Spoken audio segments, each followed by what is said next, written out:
Hello, good morning. Welcome to day 2 of the Care Show, live from the NEC in Birmingham. I made it. If you have been waiting, you would have seen my little note. I was in a taxi with a very angry taxi driver who was annoyed at the traffic. And I was like, what do I do here? So I arrived we were supposed to start at 10. I arrived at 9:59. So, yay!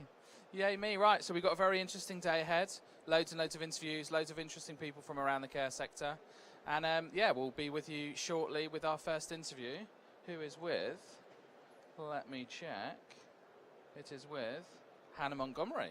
It's our first interview of the day. So we'll see you shortly with Hannah. And have a great day. Hi Chester, hope you're having a nice morning. Hi Ozzy, hope you're having a nice morning if you're watching. I'll see you later. All right, bye.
Hello, welcome back. Well, welcome back. Yeah, I guess it is welcome back because you have said hello to me. It's day 2. We are in the Care and Conversation studio, live from the NEC in Birmingham, and we have Hannah with us. Hi. Hello. I don't know where to look. No, just look at me. Yeah. I'm like, don't ignore the so cameras. Many noises, yeah. So much going on. Yeah, there is a bit of a sort of heady atmosphere, isn't it? It's quite difficult to concentrate on what you're doing. But anyway, how are you? I'm good. It's been a really good show, hasn't it? Loads of people, loads of conversations, different companies that I've not seen here before, different innovations. So I'm really enjoying it. It's good. Do you want to tell us a bit about who you are and what you do then? Oh, that would be good. Yeah. Who are you? So I'm Hannah Montgomery, and I'm one of the co-founders of Grace Cares. We're a not-for-profit on a mission to make care sustainable. So we do that in several ways. We offer ESG and sustainability support to care providers. We've just launched a book at the Care Show yesterday with the lovely Mark Tops from The Caring View. We've co-authored a book called The Sustainability Guide for Care Managers. Did you deliver sustainable care today? So there's a free taster version people can get. It's about 40 pages, so that's a chunky, good guide to get. Or there's a full workbook guide, and that's good charitable donation toward it as well, but that will help care providers go in and be able to record their carbon footprint, know how to analyse it. There's quizzes on, what scope would this be? how much carbon does it take to make a cup of tea? What's the difference with that? With milk, how does this work with an incontinence pad? So it's all relevant to social care. So that's one thing that we do. We sell pre-loved care equipment. So we've got partnerships with 5 NHS trusts. They give us their used care equipment. We clean it, maintain it, infection control if needed. If it needs Lola testing, PAT testing, whatever the piece of equipment is, it gets all of that. And then we sell it at half the original RRP. And with the profits, we give out grants to health and social care workers nationwide. So we would encourage care providers to let their staff know about that. And also for older people, and we class that as anyone that's 70 and above. And we also do kind of grassroots social profit stuff. So we do monthly companionship tea parties. We do kindness rock painting. We go into care homes in Staffordshire and do biodiverse work within the gardens and stuff like that. So we do lots of different things. Nice, okay. So, yeah, a few different things. Yeah. Well, so starting off on that sort of ECG policy then, I guess I always find that, that particular combination of letters a bit confusing. Start from the top. What does that actually mean for if you own 2 care homes and you don't have a policy? How do you help there? So I suppose ESG is environmental, social and governance, for those that don't know, and focusing on the environmental side of things in terms of policies and all the ESG really. Instead of having one policy that you'll just put in a drawer, what I would recommend everyone does is look at every single policy they have, and there's got to be a sustainable a part of it anyway, hasn't there? So make sure that every single policy you have, you've written in how you make that then a sustainable process. And it's not just about environment, it's how do you make something profitably sustainably. So there's Anchor have just released their newest sustainability report. It's either their 4th or 5th one, but they've kind of based it on the principles of the triple bottom line, which is the 3 Ps: people, planet and profit. So if your care company isn't profitable, then it's not sustainable. So it's not just about, people are like, oh, environmental, have I got to go and hug a tree? No, well, you can, and that's quite nice, but you don't have to. It's not just all about that. It's how do you make care sustainable, not just the environmental side. Okay, so is there a good place for people to start then in terms of, like ultimately you said, if you get sustainability right, it will help with your profit margins. Yeah. Energy is a big issue, but then that's a big cost. Is there simple things that people can do to get started? So there's free energy audits that most local authorities are funding at the moment. So I would say any care provider, whether you be domiciliary care or care home side, more for the SME side, but I haven't seen the larger ones go through it because they have to hit certain mandatory stuff already anyway. Go to your local authority and ask what's available. So there's smaller funding pots still there, and they're till about March, and there's free energy audits. But before you even start there, I would say go and gather information. If you haven't done anything at all, what are your company values and missions? If you want to become a more sustainable provider, work it into your core missions and values, talk to your staff. So the CQC are asking that you are talking to staff, residents, service users and other stakeholders. So start by asking them what they think, work that into your company visions and missions and statements, and then almost start when you're onboarding staff. Then you've got, here are what our sustainability goals are, here is our processes for this. So people are almost trained on it at the beginning, so it becomes culture before you even start looking at your energy audit. Then go into energy audit. Data is king. Get the data on everything you're doing now. Care providers, when I talk to them, are doing far more than they ever think that they're doing, but they just haven't recorded it. And if you haven't recorded it, where's the evidence? And the CQC are going to go, there's no evidence here. One of the things that they're talking about so I checked, and the CQC hadn't updated the website in terms of environmental sustainability since February of this year, so nothing has changed. And one of the things that they're looking on the sustainability is on your medicines. So if you are already implemented an EMAR system, you can look at the medicine wastage, then put your fork in the ground at that stage and then go, and we're going to reduce it by this percentage. And then you show your sustainability on that. Have a look at what your energy consumption is now. We're going to do it by this. So you might want to put everyone's got to be net zero by 2050, right? Mm-hmm. So how are we going to do that? So by this time next year, we're going to be saving X amount of carbon emissions. Just give yourself little targets, but make sure that you're gathering all the data. Yeah. That's what I would say. And I suppose there's things that you can go quite far with this, can't you? And look at kind of travel time for your employees and things like that. You can really start getting into the detail of the data to work out, is is it worth giving grants to the employees to be able to buy electric cars and things like that, right? So the CQC, one of the things is how you're supporting and rewarding your staff. So you could do the cycle to work schemes. That's a good one. I've also thought, because if you implement sustainability, there's loads of studies that show that in the medium and long term, you'll be saving a lot of money, making a lot of money. Now, this is just throwing the cat amongst the pigeons. I don't have a care operation, but I would be thinking, I can prove that I've saved this much money. If I can show the staff, if we save this much money by doing these sustainable things, you will get a bonus, because then they'll be able to track it. You've got to kind of change the whole culture within the, one care worker turning off a light isn't going to change the world. But if everybody's going, oh no, you turn the lights off here and that helps, and it will help our bonus and it helps the planet because we've saved this much carbon, it's got to be in every staff meeting. It's got to be throughout the company missions and values. I need to think about things like waste as well. Waste is very expensive. Yep. I know from owning my coffee shop, if you put too much in your bin, you get charged more money, and then actually some of that stuff maybe doesn't have to go into it, or could be taken somewhere else and donated separately. There's different functions to do that. And again, if you can look to save, you probably save thousands of pounds a year if you look to just organise that a bit better. And so I was on a panel with Sanctuary. Sanctuary were on the panel that I was on yesterday, and they just changed they're in a care home setting, and they just changed their trays to be smaller trays, and their food waste shrunk by 30%. Wow. They also changed meal choices to just have 2 meal choices at each meal.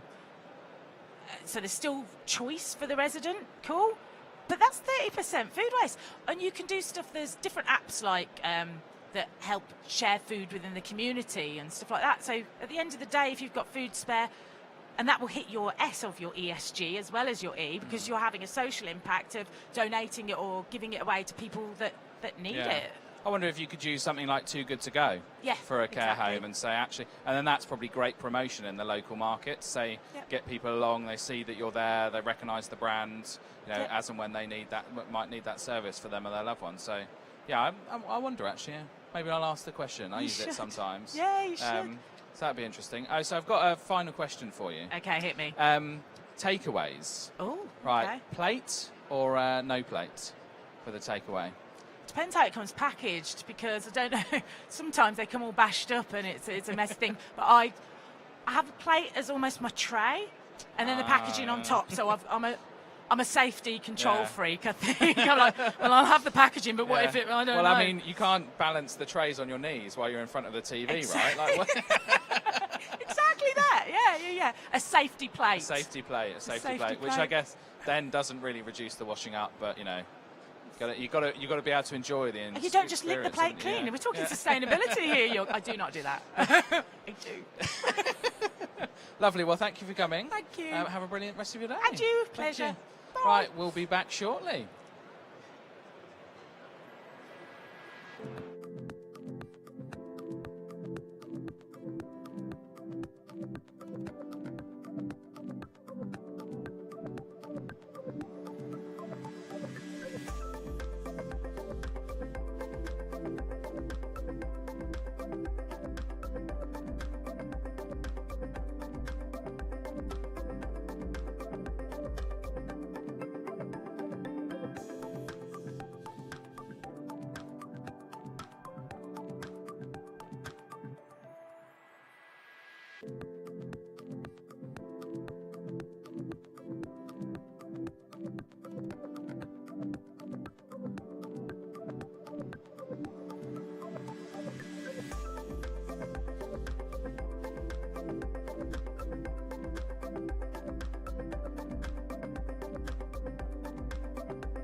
Hello, welcome back to the Care and Conversation studio, live from day 2 at the Birmingham NEC. We have Marcus with us here. Hello.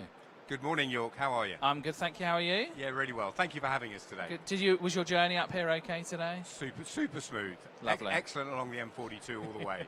Just right up until the last bit, and the Wow. NEC parking can be slightly contentious, but you know, well, it's a nice relaxed day, so be all good. Right, do you want to tell us who you are and what you do? Yeah, my name's Marcus Frinch. I'm one of the directors at Chat for Business, and we are a web chat specialist in the care sector, really all about taking websites, the website traffic for care homes and converting it into private funded admission inquiries. Perfect. So we're going to talk about funding. Yeah. And obviously, you know, the sector is a mix of local authority or state funded and private funded, and there's or self-funding, you might call it. So when someone is self-funding, their expectations, given the line in which they're normally paying what they might perceive as quite a high fee for their care, they've got high expectations of what that sales process looks like and what that marketing process looks like. So how does that, how's that articulate itself for you in terms of encouraging self-funders to kind of look into care and things like that? I think the first point that you hit is so important. There's so much choice out there in terms of care, and it can be quite overwhelming from somebody when, I don't think anybody's an expert in understanding care homes from a customer perspective. And there's a huge amount of choice out there, but there's some very specific types of requirement in terms of the type of care people need in terms of dementia care maybe or nursing care. And so finding the right sort of care facility for a loved one within your family or friend network is a huge task for people. I think obviously we all go into that search engine that we know, and we locate the local Bing. I think, or Firefox, maybe. Okay, no, one of those. One of those. There are other people available Yeah. as well, I believe. Once you go into that search engine and you find essentially a list of care homes locally to you, you're going to go onto their websites and actually start looking at what type of care they're able to provide. Inevitably, even with the best laid out websites, you're going to have specific questions, as I say, about the type of care, about the admissions process, obviously Availability, about pricing, and even with the best laid out website, there's only a limited amount of information that you can put out there, and everybody's requirement in the care sector is very specific. And so it's at that stage, I guess, our product in terms of Chat for Business, having a web chat, a product on your website where you can easily converse with a human being, I hasten to add, not a bot. I think it's very important in the care sector. It's a human-led sector. It is all about human care, and our reception team, all of them are humans, I hasten to add, in terms of dealing with that inquiry, being able to then put you through to the right person within that care home, so you can very quickly be talking to the manager of that care home from the website and ask all those relevant questions that you have. Very important from the care home's perspective as well, that they're able to offer that level of first-class service, as you say. Care is an expensive, solution for people. And once you look at a care home, it's quite a traumatic journey as well. And having that empathetic approach, being able to talk to the right person who understands both medical and physical and emotional needs at that stage, I think is really important. Yeah, and I think ultimately giving people a range of options of a way of talking to you is really key. So as now the kind of age profile of the care seeker is changing, and younger and younger people are doing that, and then they might be working from an office, for example. And I personally, so I would be a millennial. I don't particularly like using the phone. Yeah. It's not my preferred method, because what it does is it hooks me into that task. Whereas if you use a live chat, for example, I can step away from it, move back, I can close it down, it's on my terms a bit more. So I think that's quite an interesting kind of way of looking at it. I think the ability to be able to control the conversation is one of the things that attracts people. I think with the advent of WhatsApp and so many other types of, there are other platforms available, but we're all used to having those types of conversations, and that they're very efficient in terms of time. As you say, you can be doing something else, and then once you get through to the right person who can give you the right sort of information, you can then engage in that situation, which I think is really key as well. Is it how many people are kind of using this type of thing then? Well, it's interesting. So we launched Chat for Business back in 2019, and at that stage, Chat accounted for 27% of basically all contacts. So you're talking about contact forms, inquiry forms, emails, etc. So that was 27%. Today, it's at 39%, 5 years down the line, which is, and in the care sector, actually, the data that we're seeing, Chat is now accounting for around 55% in terms of interactions across people's websites, which is huge. But again, 40% of the inquiries that we take are outside of business hours. So it's quite, again, in terms of we talk about wanting to access an easy mode of being able to converse with a care home, you wouldn't necessarily expect to be able to speak to somebody at 7 o'clock in the evening after work, or at the weekend when you have some available time. And Chat's a very, very quick way of being able to do that. And that's probably one of the key reasons we see such an increase in chat conversations happening. And so obviously you mentioned kind of the human element of that. What's AI doing in that area? Is it useful? Is it not useful? Ultimately, if it can deliver some basic answers, I guess that must be it, because live chat's about quickness, right? You want it to be quick. Well, I think live chat is absolutely about quickness, but accuracy as well. AI, fantastic, and we have AI available within our product. So we use AI for what we describe as the non-essential conversations. So supplier inquiries, invoice queries, maybe even job inquiries. So we're able to give the website visitor an excellent experience. As you say, AI is extremely good. We're able to take all the information for our customer, the care home. But when it comes to looking for care, you don't want to be talking to an artificial intelligence. You need some empathy, some understanding. As I say, I think for anybody, and I've been in the process when my grandmother went to a care home, it's definitely a traumatic, maybe overstating, but it's definitely a heart-wrenching moment. And you really do want to be talking to a human. So we specialize in all those key private admission inquiries being handled by a human, but then we get the cost effectiveness of AI by handling supplier, invoice query, all the other non-essential inquiries, and the information still getting fed through to the customer. So you've really got the best of both worlds, I guess, in terms of handling it that way. So if I'm looking at my care website and thinking, right, maybe live chat would be a good option, where should I put it? How does it work? What's the best place? Bottom left, bottom right, top left, top right, in the middle? What's the best way to apply it? The great answer here is we'll take care of all of that for you. The options are all open. I think naturally people look to the bottom right-hand corner of a website to see a widget. We can actually, believe it or not, you can be placed anywhere on your website. It can be a call to action or on your contact page. We tend to have it as a bottom right-hand side. It's all bespoke and branded from your perspective. And we have an auto pop-up on the first visit to the website, but not on subsequent visits because that can be annoying. So all of that process we take care of. And essentially that's all coded by our tech team when they build the widget for you. And we literally just supply that to your website provider. Takes them a minute to plug it into the header or the footer of your website and you're live to go. But all of those options are open to you. And every website is different. Everybody's requirement is different. But typically, if I'm going onto a website, bottom right-hand corner, you'll see your chat widget at that stage. Nice. So if you haven't got one, you're sort of slightly behind the curve, I suppose. I think people expect it today. I saw a figure the other day of people's expectation of chat on a website is something around like 85-90%, and the actual delivery is around 55%. So there is an impasse there. I think there's a problem with email in terms of, am I ever going to get anything back? Are they just going to put me on some sort of data mailing list?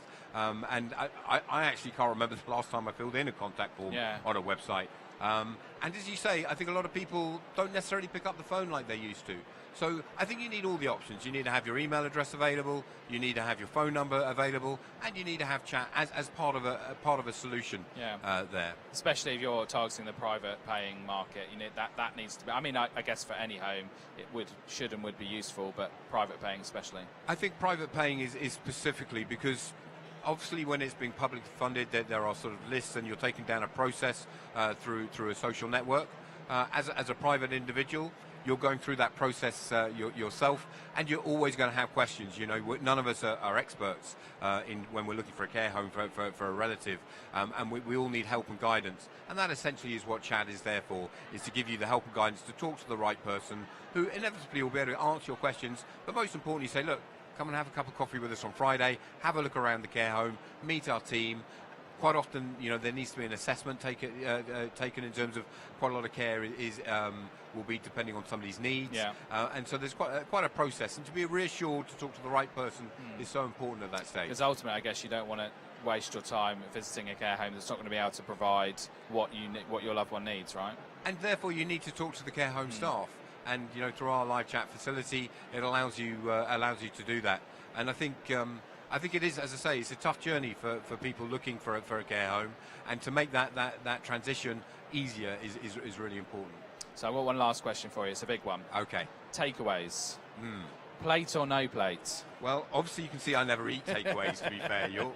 I guess it's all about time. If I'm in a hurry, no plate, food, job done. If it's a leisurely Friday evening in front of the TV, definitely a plate to that stage. Even a knife and fork as well. Even a knife and fork. Yeah, I mean, go the whole hog. You can't eat Chinese with your hands, right? Well, maybe once or twice. Depends how many beers you've had at the pub, right? I suppose. Yeah. Well, thank you very much for coming in. Thank you, York. And we will be back shortly with another interview.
Welcome back to the Care and Conversation studio, live from the Care Show at the NEC in Birmingham. It's day 2. We have Lucy in the studio. Lucy, hello. Hello. How are you? I'm all right. I haven't really thought about it, to be honest. Okay, well, there you go. Can you tell us who you are and what you do? Yeah, Lucy Buxton, and I am owner of LJB Coach Consultancy. I was, up until about 3 months ago, a registered nurse. And I am a trainer of neuro-linguistic programming, a coach, and a hypnotherapy trainer. And I literally help people help themselves, help their businesses, and get the results that they want. There you go. Cool. Okay. Well, we've got a few things we can talk about. Let's start with well-being then, seeing as that links quite nicely to what you do. How do you help people who are burning out in the care sector? It's a big problem in the sector. How can people not burn out? So you asked, how do I help people not to burn out? The person has to decide that they don't want to burn out. They have to be aware of what is happening, and most people are just not. It's as simple as that. Most organisations are just not aware of the impact that they have, and when they have that impact in a negative way, actually they don't know what to do to change it, or changing it isn't enough of a priority compared to the business goals of profit and loss. Yeah. So a lot of it is about awareness, and I think you find awareness. that with people, that you burn out because you're not paying attention to how you feel, what you're thinking about, how you talk to yourself, what you're doing, why you're doing it. And then you end up kind of suddenly, and it happens quite suddenly for a lot of people, doesn't it? Yeah, so we live in a very, very fast-paced world where the world is speeding up at such an incredible level that we haven't developed or access those resources to be able to deal with that. There's so much of a push, hustle culture, drive, and we are living in a state that doesn't help our nervous systems. We're spending so much of our lives kind of driven by our unconscious minds, not our conscious thought, being present and aware of where they're at. And that's why we burn out, because we just, I need to do this, next thing. And before you know it, your body's gone. Can't do this anymore. Yeah, before you know it, you're 39 and don't realise how you got to where you got to, right? Yeah, and go, absolutely. bloody hell. Yeah, and I think ultimately, things like sort of a male midlife crisis is all to do with burnout and the speed in which we live our lives, and the fact that we don't stop and think, because life's not built like that, is it? That's interesting, isn't it? We are told that is how life is built. So we spend our lives wandering around being blinkered because that's how we've been told. That's the kind of social constructs of getting up, doing your job, earning, working hard, and then you get to this thing called retirement. But actually, what if it's not like that? What if it doesn't have to be like that? And it's about that awareness of saying, actually, does this work for me? Do I need to do things differently? What can I change? We're not taught to put ourselves in the centre of our world, are we? We're always told to think about everybody else, not ourselves. And when you work in a sector like social care, which fundamentally it's about caring for other people, where are you in that? We're taught that looking after ourselves is selfish. We're taught that from a young age. We're taught to sit down and be quiet. So why would we speak? And I guess especially in social care, where there is you're surrounded by people who are in quite serious need, right? Like, so actually your problems then probably don't feel as you invalidate your own problems because someone else is, I don't know, on death's door, or has a really serious illness, or things like that. Yeah, completely. And I think it's about people looking at their purpose, their why. How did they come into care? So we know a lot of people came into care because a loved one hasn't been cared for, and they saw the fallout from that, or they themselves were not cared for and they don't want other people to feel how they did. And there's a lot of people in social care that have not dealt with their own trauma because of the shame that's around that. Only like recent years we've kind of seen a lot more talk about mental health, but actually it needs to be way more than what we are. It's about this acceptance of the physical, the spiritual, the emotional, the mental. If one of those pillars isn't right, then you're not going to be right. And if you're going to work and you're thinking, oh, I've got this stuff to deal with, I can't face it, and the brain says, actually, you don't face it today. Facing it's going to be really painful. Carry on doing what you're doing. You'll end up putting everybody else before yourself, and then you end up falling apart and broken and leaving the sector. And I think ultimately, like you said, that you're the one that has to answer the question, which makes it that much more difficult to answer the question, because you can't turn to somebody else and say, can you answer this question for me? Yeah, I guess there may be aspects of your work that you can go to the other people you work with and say, can you help me with this? Can you help me with that? But you first off have to be aware of the fact that you have a problem and it's you that needs to fix it, really, or you needs to start the journey to fix it, right? Yeah, I think so. Think about all the narratives that we're told when we're little and we're growing up. We burst into tears and we're told, what are you crying for? So why would I then, as an adult, actually say, I feel really sad, or I feel really fearful over this, because somebody else is going to look at you like you've got horns growing out your head, or you need to suck it up or man up. They're old, outdated narratives that we are starting to challenge. It's what we need to do more of. It's so important to be able to say, I feel sad. What do I need to do about the fact that I feel sad? What do I need to change? What's in my control? What's in my influence to change? Yeah. We're not taught that we as individuals, so I am the most important person that I will ever have a relationship with. And that's the whole of me. That's my physical health, my mental health, my emotional health, my spiritual health, my social health, my financial health. If I don't look after that relationship, then how can I have really good relationships with everybody else? I've been using an app recently which is about becoming an emotion scientist rather than an emotion judge. So it's the idea it asks you to check in and sort of say how you're feeling. It's a bit of a blunt instrument, but it does get you thinking, like, do I feel high energy, low energy? Do I feel pleasant, unpleasant? And it gives you a range of like emotions, and then it sort of starts to educate you about how you think about your own emotions, and rather than judging them and putting them away. So like you said, when you feel sad, I think a lot of people go, shut that down, put it away. But actually maybe you need to do that, right? Maybe you do need to cry. Maybe you do need to be angry for a bit. But also you probably need to understand why you've got there as well and sort of assess analytically.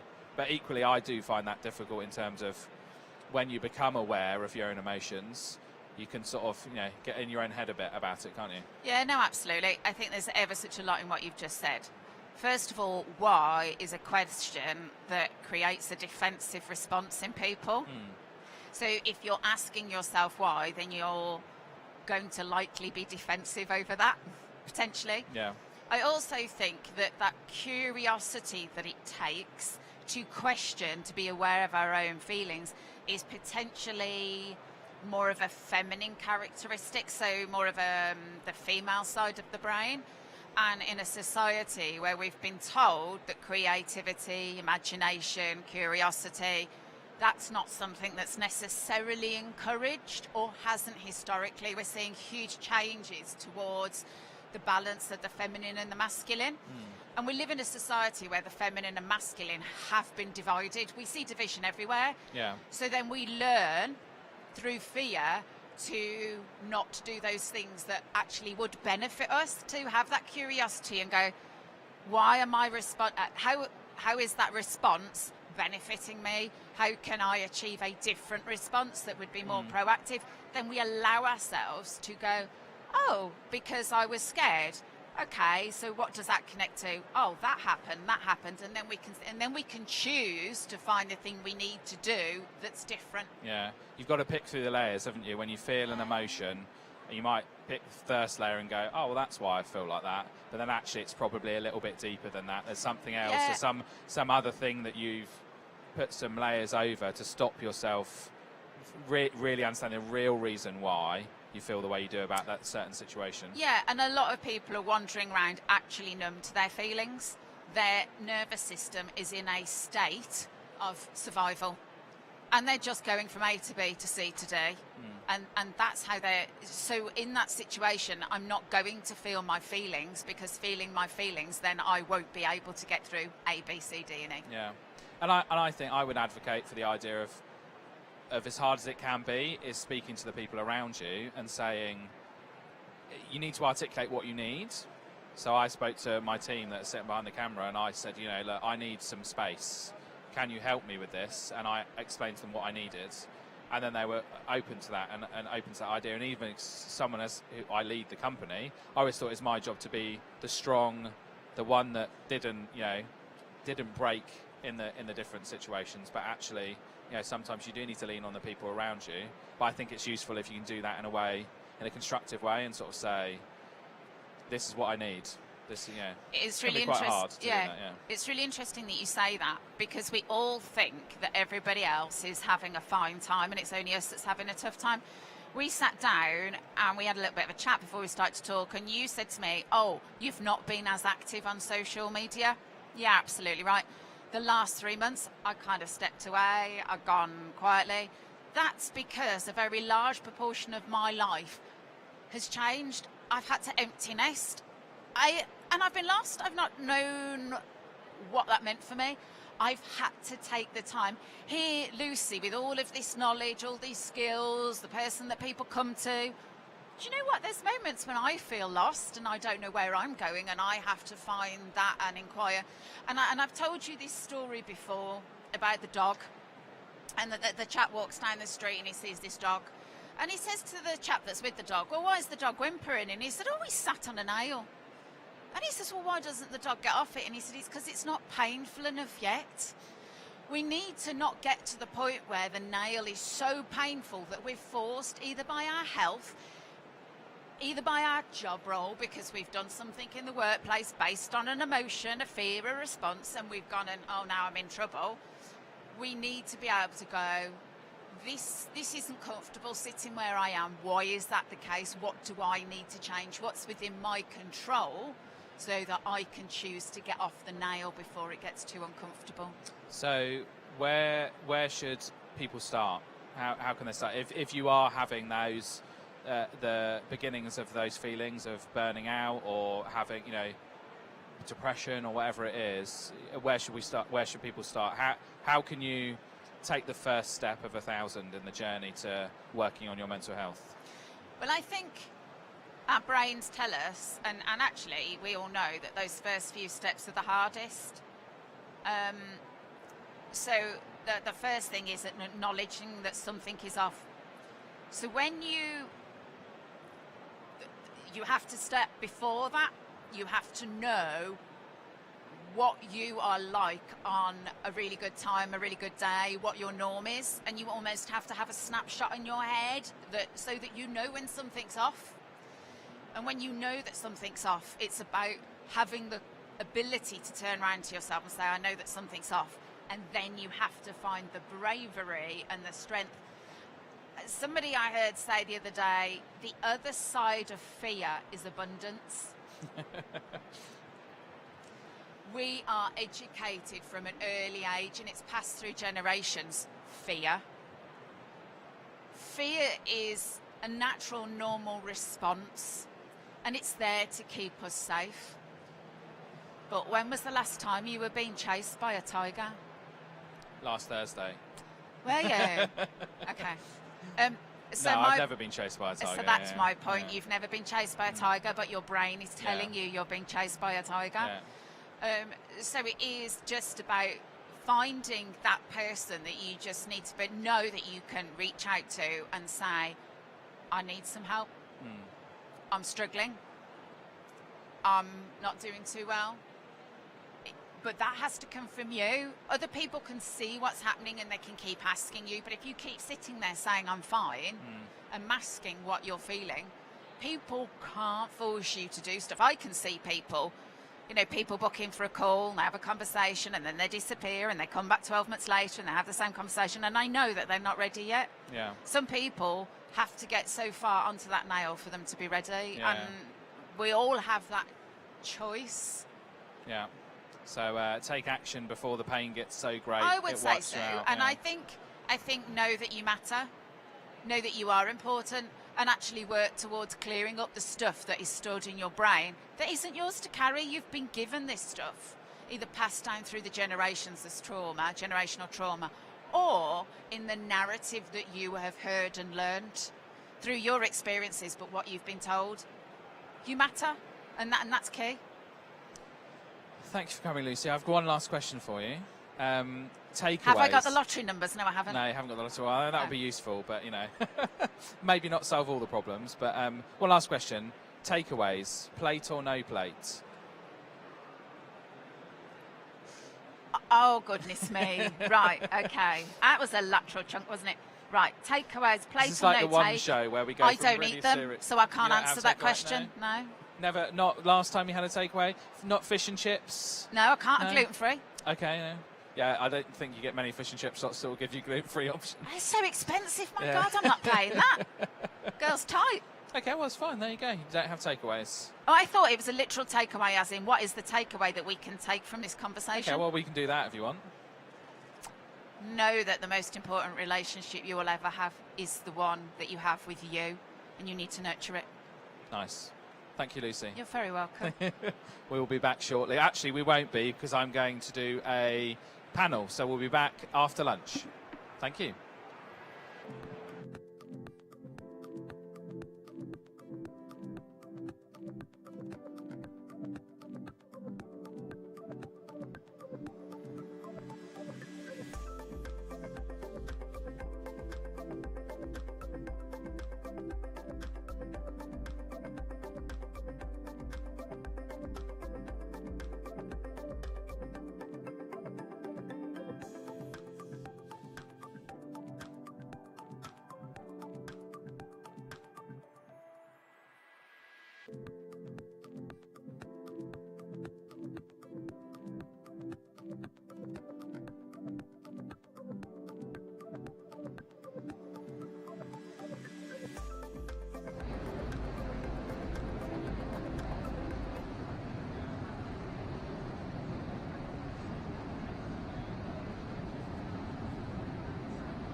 or giving it away to people that need Yeah. it. I wonder if you could use something like Too Good to Go Yeah, for a care exactly. home and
welcome back to Care and Conversations, live from the Care Show at the NEC in Birmingham. I've had my lunch very rudely interrupted by this gentleman here, Mr. Big Ian.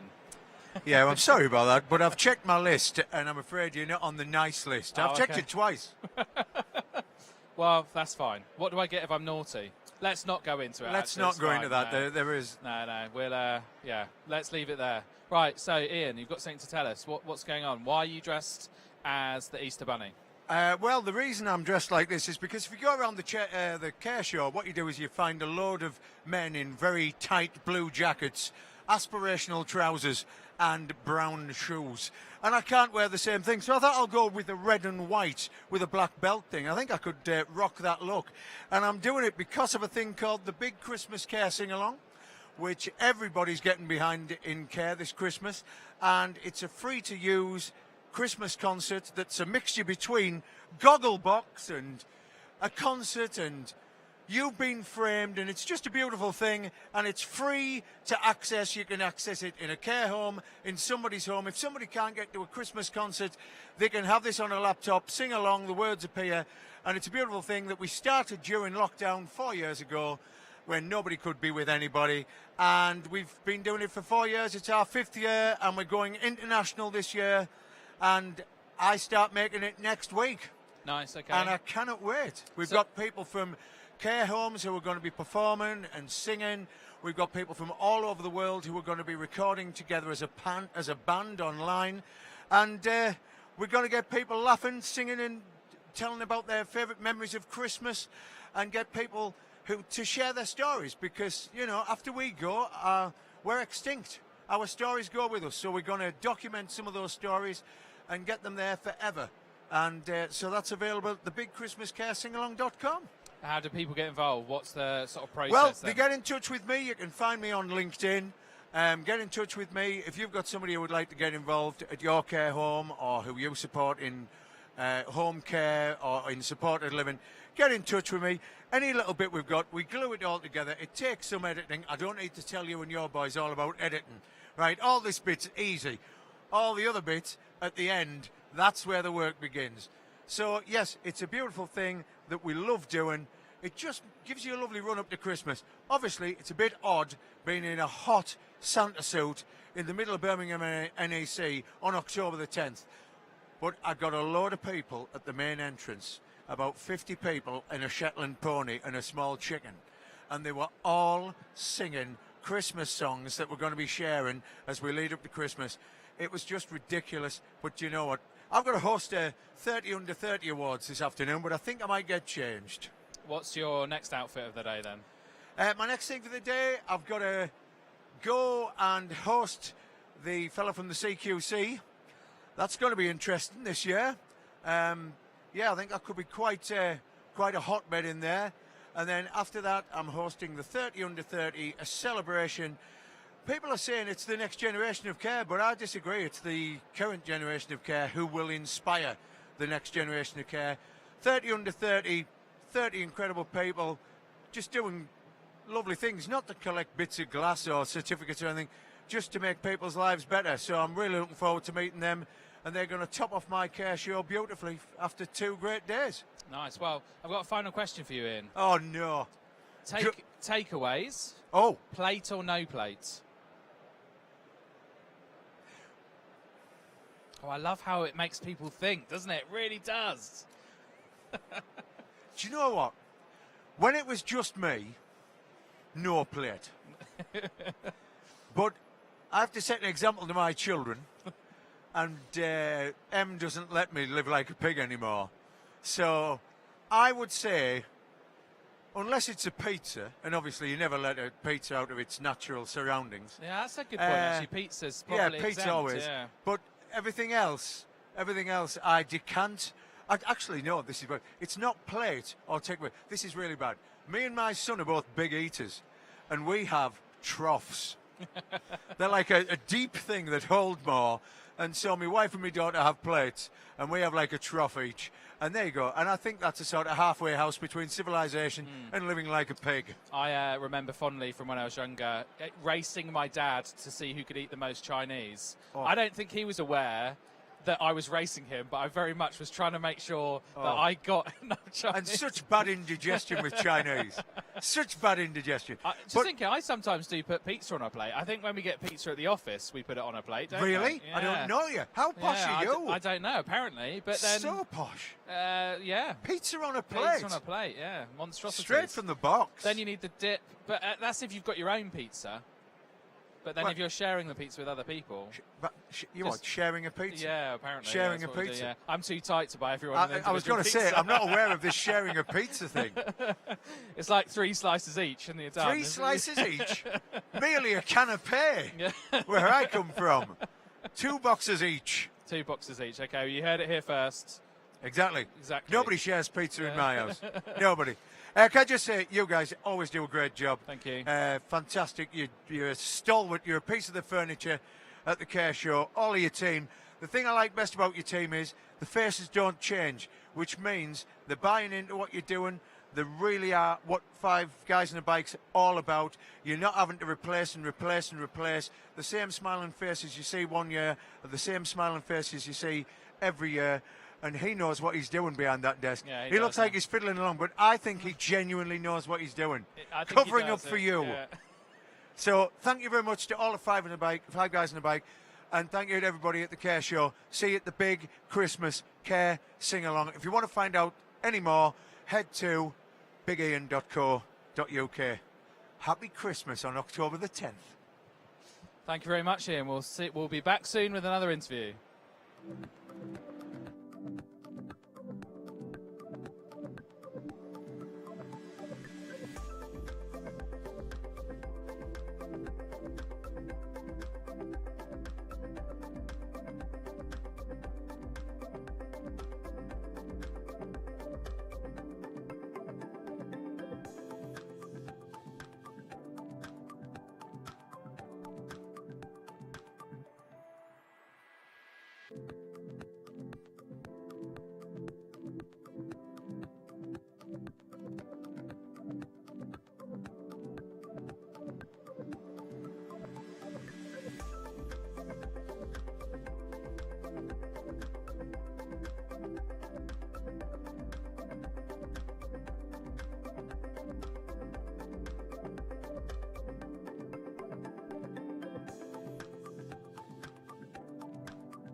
Hello, welcome back to the Caring Conversation studio.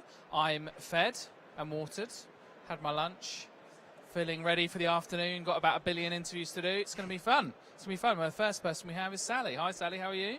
I'm really well. How are you? I'm brilliant, thank you. Just had a nice sandwich and, woken up a bit. Oh, I haven't had time for that yet. You haven't found time for lunch? No. No. It's difficult, it shows, to find time. Yeah, it is. To find time for lunch, just to escape for 10 minutes and get yourself some food. It's a good move. It's a good move. After this, okay. Yeah, good idea. Yeah, they won't know. They'll think you're still doing the interview. It's fine. Yeah, good idea. Sneak off. Right, so we're going to have a chat about kind of the future of funding. What do you think about it? So obviously we were on a panel together before this and talked about kind of self-funders. And I think people have got this sort of vision of self-funders being super, super wealthy, being able to £2,000 a week not being a problem. But actually I think it's way, way more complicated than that. I think reality is quite different. I think it's nice. There are some people who are in a position to be paying the sort of 2,000, and I've heard even higher, even in Yorkshire, where I'm from, where it is all a little bit cheaper. But at the end of the day, what we're talking about is real families, and real families often don't have £2,000 a week to find somehow. So there are some very difficult conversations going on with families. They're very challenging circumstances that people are finding themselves in, and big choices.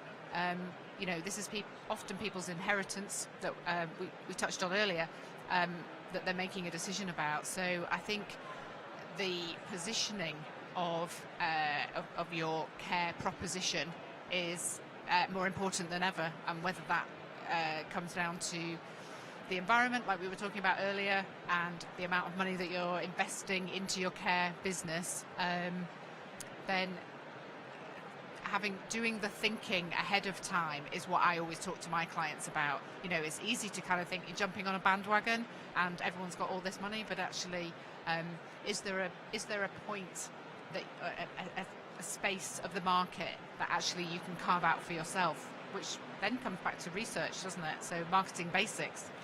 I wonder if there's a trick for kind of care providers of being open about that early in the process and saying we accept payments from multiple parties, for example. Yeah, I think that would be quite a good idea, couldn't it? And I think that even something as simple as that, that's almost innovation, that says you're thinking more about who your target clients are, or who's paying the bill.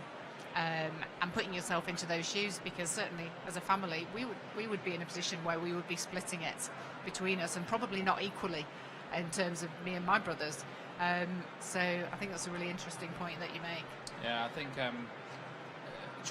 I guess it's difficult to maybe identify that in the process for people, but I guess making people aware through the marketing process would be useful, wouldn't it? To say, I think look, so. And marketing itself has changed so much in the last 8 to 10 years.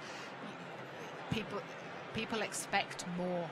They expect more information. They expect more help as part of the process. And I think that's something that you can deliver as a care provider, that says we've actually walked people through this process many, many, many times. And it's very likely that the person you're dealing with on the phone that day has never done it before. So we use our experience and our kindness to actually guide them through that process.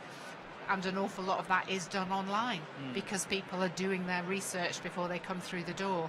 You have the opportunity to stand out from your competitors if you've done some of that thinking and helped them along the process. Yeah, if it wasn't big enough and complicated enough already, add some multiple stakeholders in. Yeah, it's going to, and that could be 3, 4, 5 people, including maybe the local authority or the local NHS trust that would be paying absolutely. part of it. So I think identifying that would be really useful. Have you got any kind of sort of tips, ideas you can share about that process that people might go through when they're researching a care home? What to look out for? From the care provider's perspective, I suppose. From a care provider, I mean, obviously, what should they be doing? From the book.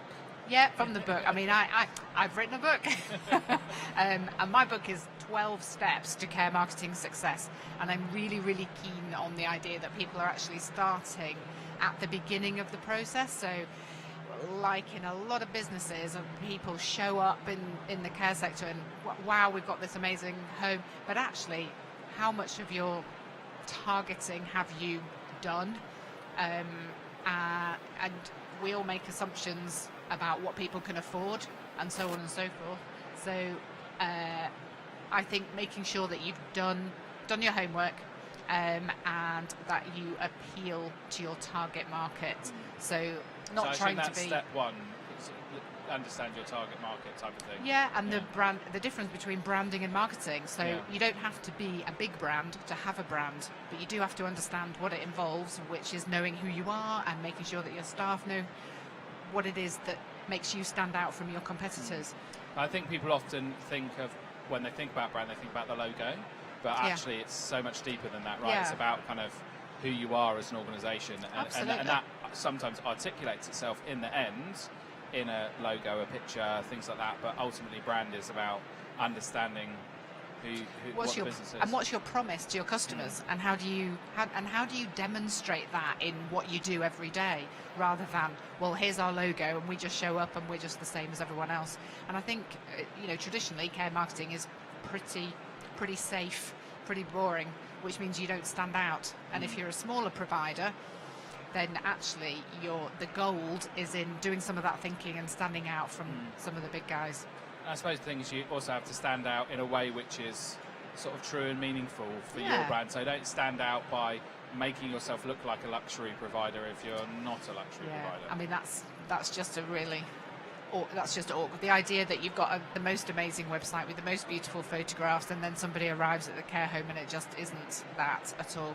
But there is nothing wrong with being homely and using that to your advantage, that says if you want a luxury hotel lifestyle type of care home, we're not it. And it's okay not to be that thing, and to take your position within the local community. Yeah, I think you want to use your marketing to set the expectations at the correct point, definitely. right? So I stayed in a hotel last night. It was a guest house, and actually, no frills. No, it was fine. It was fine. It was good. It was what I expected. Yeah. But they didn't sell it to me like it was a Hilton.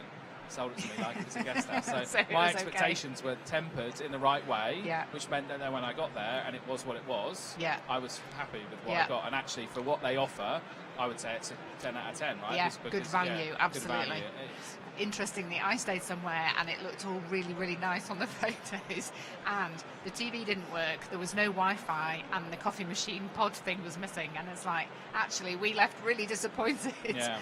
So even though you probably paid more and So for a premium product. we paid for something a little bit, so we kind of thought, we'll treat ourselves, because we're not going out partying.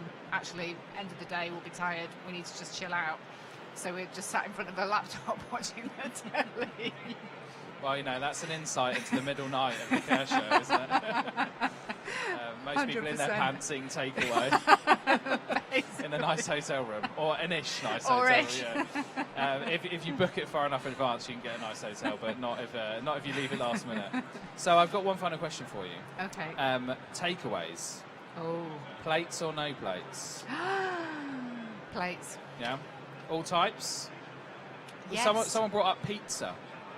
And I was like, yeah, pizza, you don't have pizza out the box, right? But then actually, when we get pizza at 5 and a bite for lunch on the odd occasion, No plates. we plate it, right? Yeah. But because we're sharing the pizza. Yeah. But, yeah. Yeah, plate it. Although my partner, he eats his fish and chips with the carton on the plate. Okay, yeah, safety plate. Safety plate. plate. That's what it is. And I'm like, plate. wait, why are you doing Yeah. that? I mean, in theory, that plate's clean, but it's not. It's going to go in the No, dishwasher, it's got to go right? in the It's not, dishwasher. it's not going to go back in the cupboard. Brilliant. Lovely. Well, thank you Great very much for question. coming, Sally. Thank you so much. We will be back shortly with another interview.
Hello, welcome back to the Caring Conversation Studio, live from the NEC in Birmingham.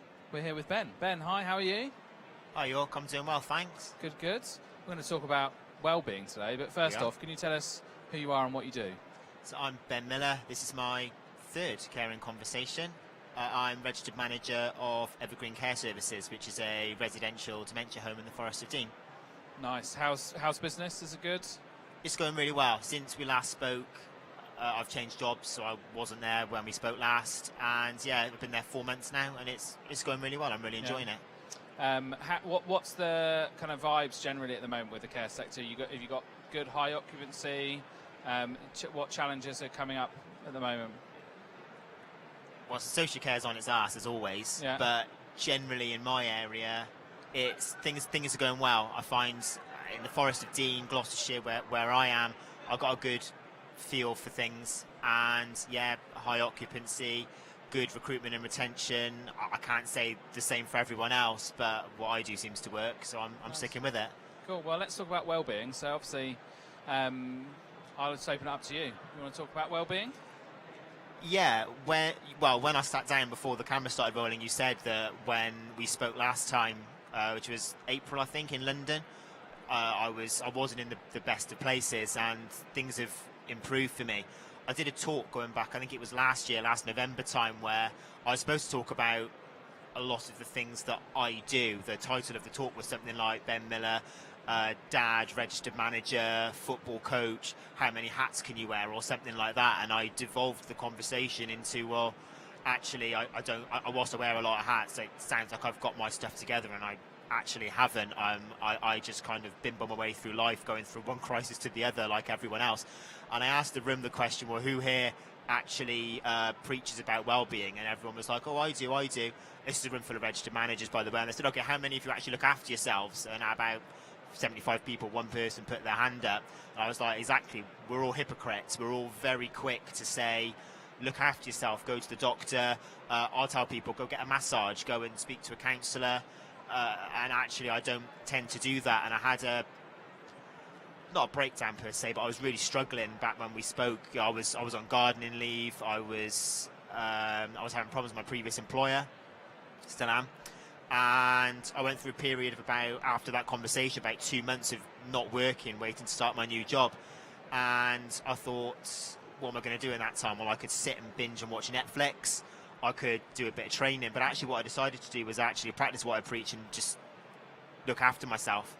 So I started running, which I haven't done for about 10 years. Started trying to eat a bit healthier, started to meditate and do some yoga. And actually, I think you posted our last conversation on LinkedIn about 2 weeks ago. I've lost about 2 stone since then, which nice. I'm really proud of. But when I started work again, one of the things that I decided to do was I wasn't going to let the usual hustle and bustle of work, sitting behind a desk a lot of the time, impede me too much in my well-being journey. And actually, I'm still walking about 2.5 miles a day so I get up at like 5 o'clock in the morning to make sure that I'm going for walks, I'm still doing yoga before I start work, and now I have scope when I say to people who are struggling, you need to be doing this, go to your doctor, going, actually I'm practicing what I'm preaching now. I'm not being a massively raging hypocrite of doing too much, or, you know, sitting behind a desk all day, grabbing a takeaway on the way home, sitting on my backside watching Netflix when I get home, or worse, catching up on my emails and stuff.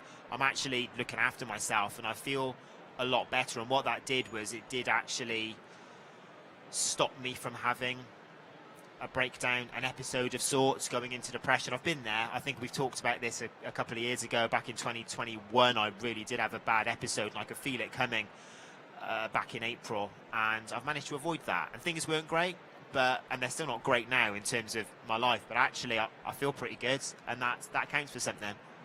I guess tackling the physical side of it can be really important. How do you then, in kind of a work scenario where, say, for example, I think sort of stopping to eat lunch is quite an important thing to do. Do you have specific techniques that you can share that mean that people understand not to disturb you? Or is it about empowering team members to do things? So how do you keep control of the flood coming towards you? I think in social care, you can plan things anyway. I mean, I'm guilty. I live by a diary, and I'll go in and go, right, at 10 o'clock I've got to do this, 11 o'clock I've got to do this, 12 o'clock. And everyone in social care knows that it doesn't work that way, because you go, right, I'm going to spend an hour at lunch now, for example, at 12 o'clock, and then just as you're about to bite that sandwich, someone knocks on the door and it's, oh, boss, we've got to do this, or boss, can I talk to you, I'm struggling. So I do make sure that no matter what, I do my absolute best. I have half an hour to myself, and that might be at 10 o'clock in the morning, that might be at 3 o'clock, might even be just as I'm going home. But I have that time to, one, eat something. And one thing that changed the game, which is really bizarre, is I don't actually eat food in work anymore. I make sure that I make my own lunch, mainly because when it's healthier, it's not fortified food, which is what I was having in my previous job. It was a nursing dementia home, so they're fortifying all the food. So I'm eating stuff that's fortified with very nice, but not healthy. So I'm eating my own food, but also I'm actually leaving the home. So I'm actually going for a walk. 10 minutes, it's about 1,000 steps, something like that, but it's a nice area. We're in the Forest of Dean, it's a beautiful area, so it's a really nice walk. Just do a lap around the town, and I probably look ridiculous in a suit and tie and smart shoes, but it gets me out, I get to clear my head. And also I try and do walking supervisions. So one of the things I picked up from a book that I read was your supervisions and appraisals don't necessarily have to be sat in a formal environment. If the weather's nice especially, grab someone and go, right, let's go for a walk now, and just take them for a 10-minute walk and just chat about things. And that's something I started doing. We do that at Five on a Bike. Yeah. We go for walks when we have one-to-ones.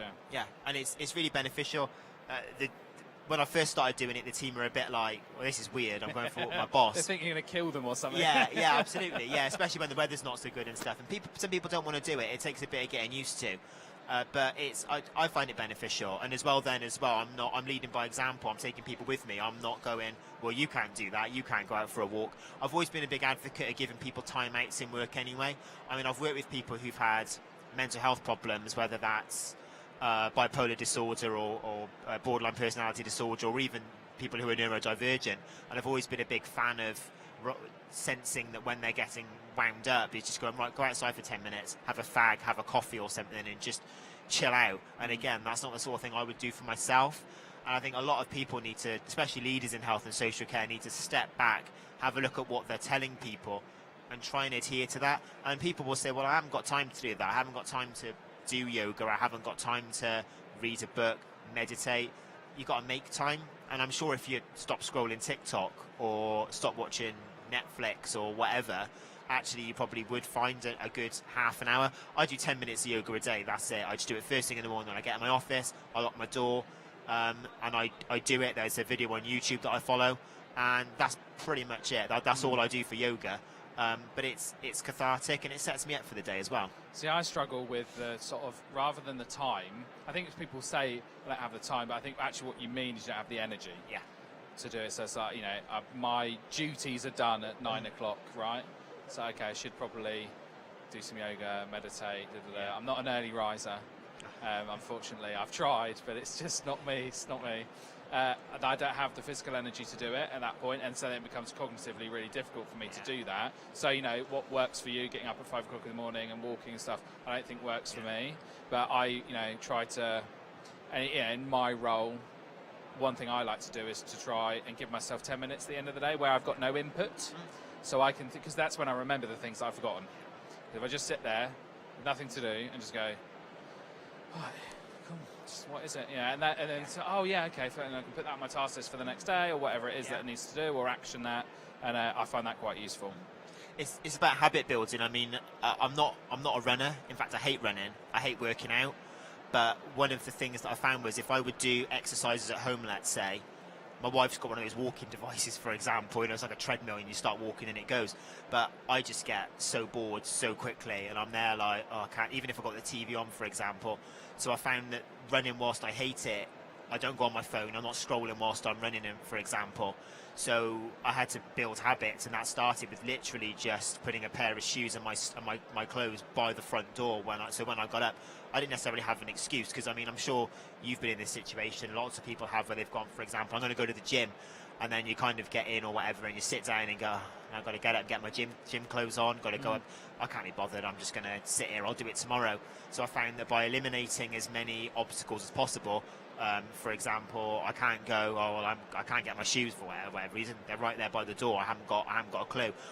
What I found was that once everything was set up, actually, I'd want to do it. Cognitive, like myself, I'd go, I don't want to.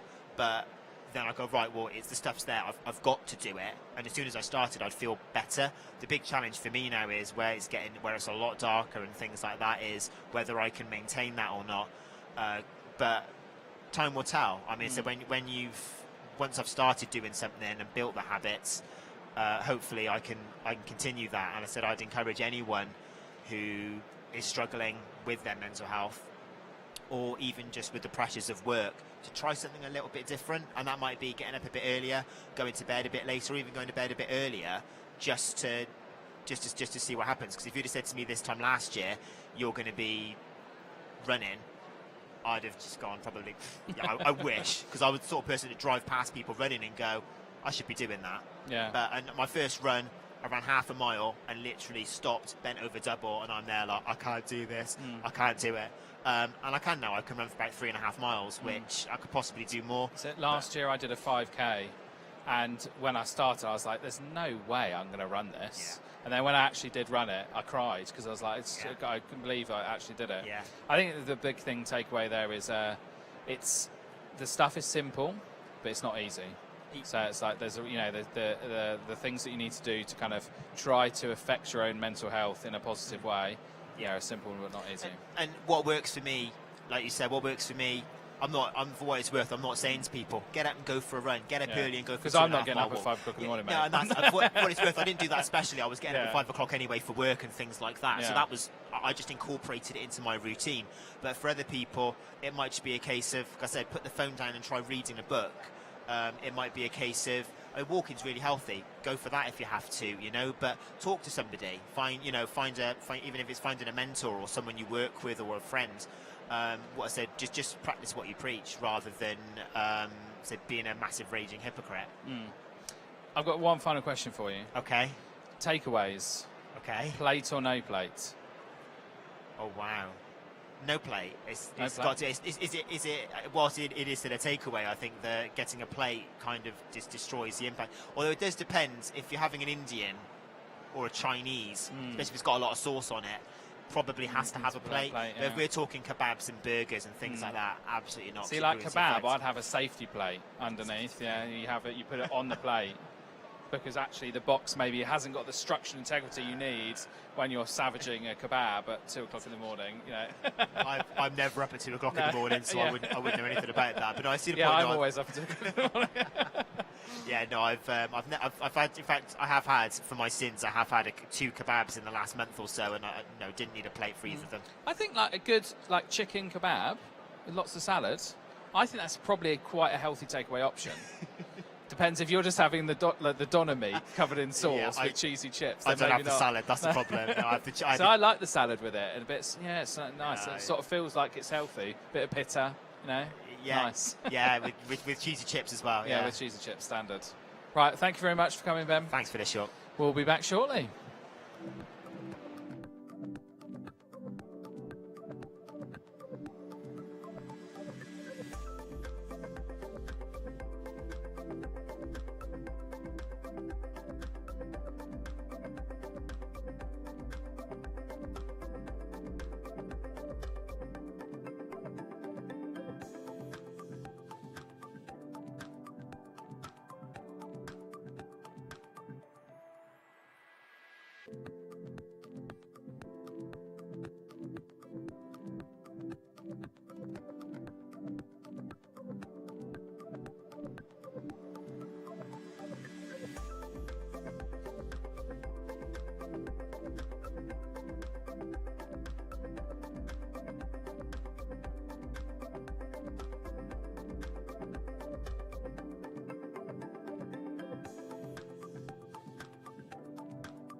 Hello, welcome back to the Care and Conversation studio, live at the NEC in Birmingham. We have another guest in the studio. Mark, hello, how are you? Yeah, I'm good, thank you. I'm good.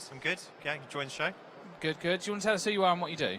Yeah, so my name's Mark. I'm the founder and chief executive of Trusted Care and Care HQ. So we've been in the care sector for like 14 years now. There's 3 businesses in what we do. TrustedCare.co.uk, big directory and referral platform. We help families find care homes, basically. Trusted Care Professional Services, our second business, is the biggest part of what we do at the moment. We basically provide outsourced inquiry management. So calls, emails, website, live chat. We do it for 42 different operators, 1,300 locations. We manage their sales, basically. Perfect. And then, yeah, Care HQ is the CRM system. So, yeah, the whole package. Awesome. Busy stuff then. Busy. Flat out. Right, so we're going to talk a bit about funding and funding for the future. So I had an interesting conversation earlier with someone about how there's this idea with private paying clients that everybody's well off and's got £2,000 a week to spend. Yeah. And I remember having a conversation with you a little while ago about how actually quite a lot of people are splitting the bill between 3 or 4 people. Yeah, they're having to. And yeah, they're having to. So should we talk a bit about that? Because I think there's this perception that self-funded is like the holy grail, whereas actually I think can be quite complicated. Yeah, it definitely so. And I mean, like, you know, self-funding fees this year. So across most of our partners, we saw an average fee increase this April of just over 8%, which is not an insignificant figure if you think from the starting point of where we're at. You know, it's quite common to have more than 1,800 quid a week quoted to you as a self-funder a week. You know, so an 8% increase on that, we're talking nearly £200 or above, and we will be. And if you project that forward and think if that's going to be the norm for the next 5 years, 10 years, you know, we're going to be at £4,000 a week care fees at that point, which is just completely unsustainable, regardless of how much, you know, the view is on assets that are available to individuals. So what we're starting to see and seeing more of, and particularly now with Care HQ and the billing engine that we've got there, is so much more split funding amongst families themselves. So you might have, one person paying £1,000, another person paying £500, like a couple of siblings. So yeah, I appreciate costs are increasing and fees are too, but it isn't. I don't think it's an infinite road. How much does that happen? Do you know, and do people ask about that early in the sales process? Yeah, massively so. So I was doing a talk yesterday, and one of the questions was asked about how transparent providers should be with fees, and my answer is absolutely transparent. Now, I appreciate everything is subject to assessment, rooms, and all of those sorts of factors, but when somebody calls a care home, they'll ask, this is situation, do you have any availability? The next question is always, what's the cost?